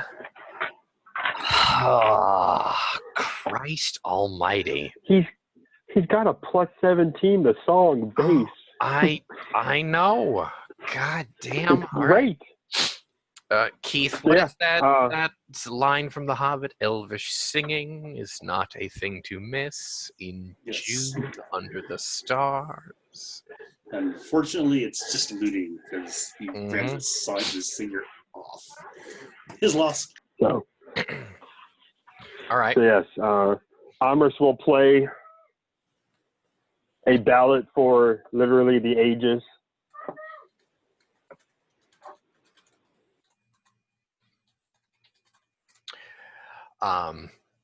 As this ballad is being played, Fernaleus, you feel a strange gravity pulling you to the courtyard outside the keep. Okay. Not down in the town, but a courtyard outside the castle. All right. And you see the Grey Lord waiting for you. Okay. Fernaleus, of course, will look back inside, hear the beginning strains of that lute and sigh. And he'll walk out into the courtyard of the Grey Lord, see him, and he'll take a knee and bow his head. The Grey Lord takes his hood off, revealing his arborean countenance to you. It would seem your debt to your companion has been fulfilled. It has. Do you have any last wishes? Yes, we do. I will try and comply with them best I can. And I believe it falls within your purview better than any other. I am listening. I know you're familiar with the whites that are wandering this realm. Yes. Led by Migdal. He kind of. Oh, that does not sit well with him. He says, all I ask is that someone somewhere in the world above is given the task of putting them to rest. I am already ahead of you on this. And thank you.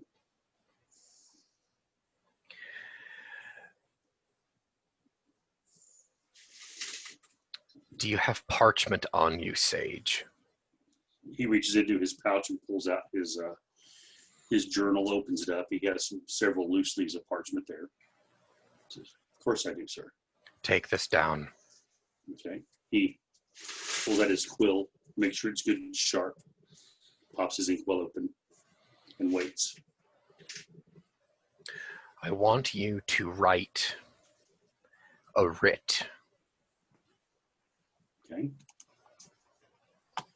A writ. Regarding this task. Okay. He nods. Given the instructions, where, whom, and what. Okay. I will place it in the hands of those who are worthy of the task. He begins writing.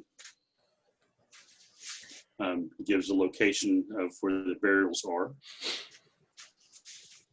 He only gives the name of Migdal and his writers. He gives the name Migdal, and he gives all of the titles of the writers that he promised they would be known for. Do you still have them? I do. I don't have them at the moment. But okay, all right. I was going to say, I can send them to you right now if you want them. That's it. If you want to, yeah, because it'll be easier than me looking them up. I've got them in a file. But he writes out all the ones the titles that were given to him. And at the bottom, he says, put their graves to rights that they may rest as they should. Okay. I will tell you that Ibis is quite pleased with you. I'm happy to hear. Are you ready to go now? I gave an oath and I made a deal. Yes, I am.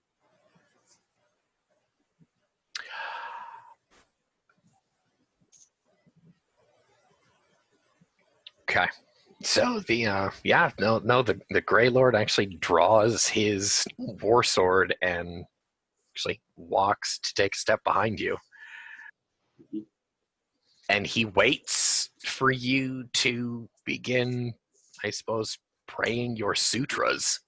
Yeah, Fern bows his head and he begins praying the sutras to Ibis to take the knowledge that he has gathered and make sure that it crosses, it finds its ways to the ears of others, and that they are enlightened by it, and that the world is better for them knowing what he has been able to bring.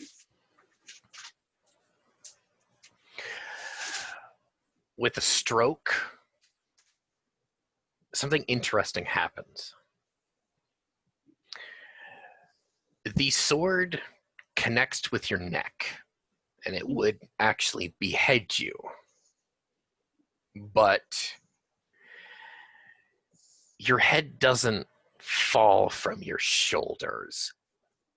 A ghastly, twisted, bent, and ghoulish version of you is the head that falls from your shoulders. As Fernaleus is sitting, chanting his sutras, the ghoulish image of him falls to the left. His fey self falls to the right. And almost as if there's like nothing in his clothes and armor, collapses in a heap. So in one stroke, Fernaleus is cleansed of his vampiric affliction, and thus he is sent into the fairy realm proper as a shadow fae. So what you're saying is that with one stroke, he became more powerful than you could possibly imagine? Essentially. He becomes one with Oberon. And the Grey Lord actually stoops to take up this writ and essentially anything else of import from Fernaleus's personal effects. And he mutters something, an avatar of the sun. And he walks into a stone wall as an apparition would. And as this happens, the last notes being plucked on this ballad of Amorous Thorne are being plucked, and a wave washes over the two of you. You know as readily as you are on Earth and beneath our silver moon, as your characters know that Fernaleus is no longer with us. It is simply instinctual. There's a knot in your throat, understandably. But instinctually, something primal in you tells you that the Fae that was Fernaleus is now where all Fae should be. And with that, we'll close this session. Thank you for tuning in, everybody. This has been Shapes in the Dark. I am your narrator, Rafe Blackthorne here. I would like to extend a special thank you to my co-author, Keith. Thank you very much for playing our first sage cleric of Ibis. And Tane, thank you very much for helping us write the lore for Agun. Before this campaign, I actually had written nothing about the daughter of the sun goddess. And a very special thanks to Mike for bringing a Thorne into the Gloom Willow cycle for us. He is not the only Thorne that is alive today. Hopefully, you will meet a very special member of such a house of rogues. Thank you for tuning in, everybody. Thank you very much. With love and bonds, we will see you in 2021, hopefully on the 6th. Good night, all. Sleep well. Love, love, love. Good night.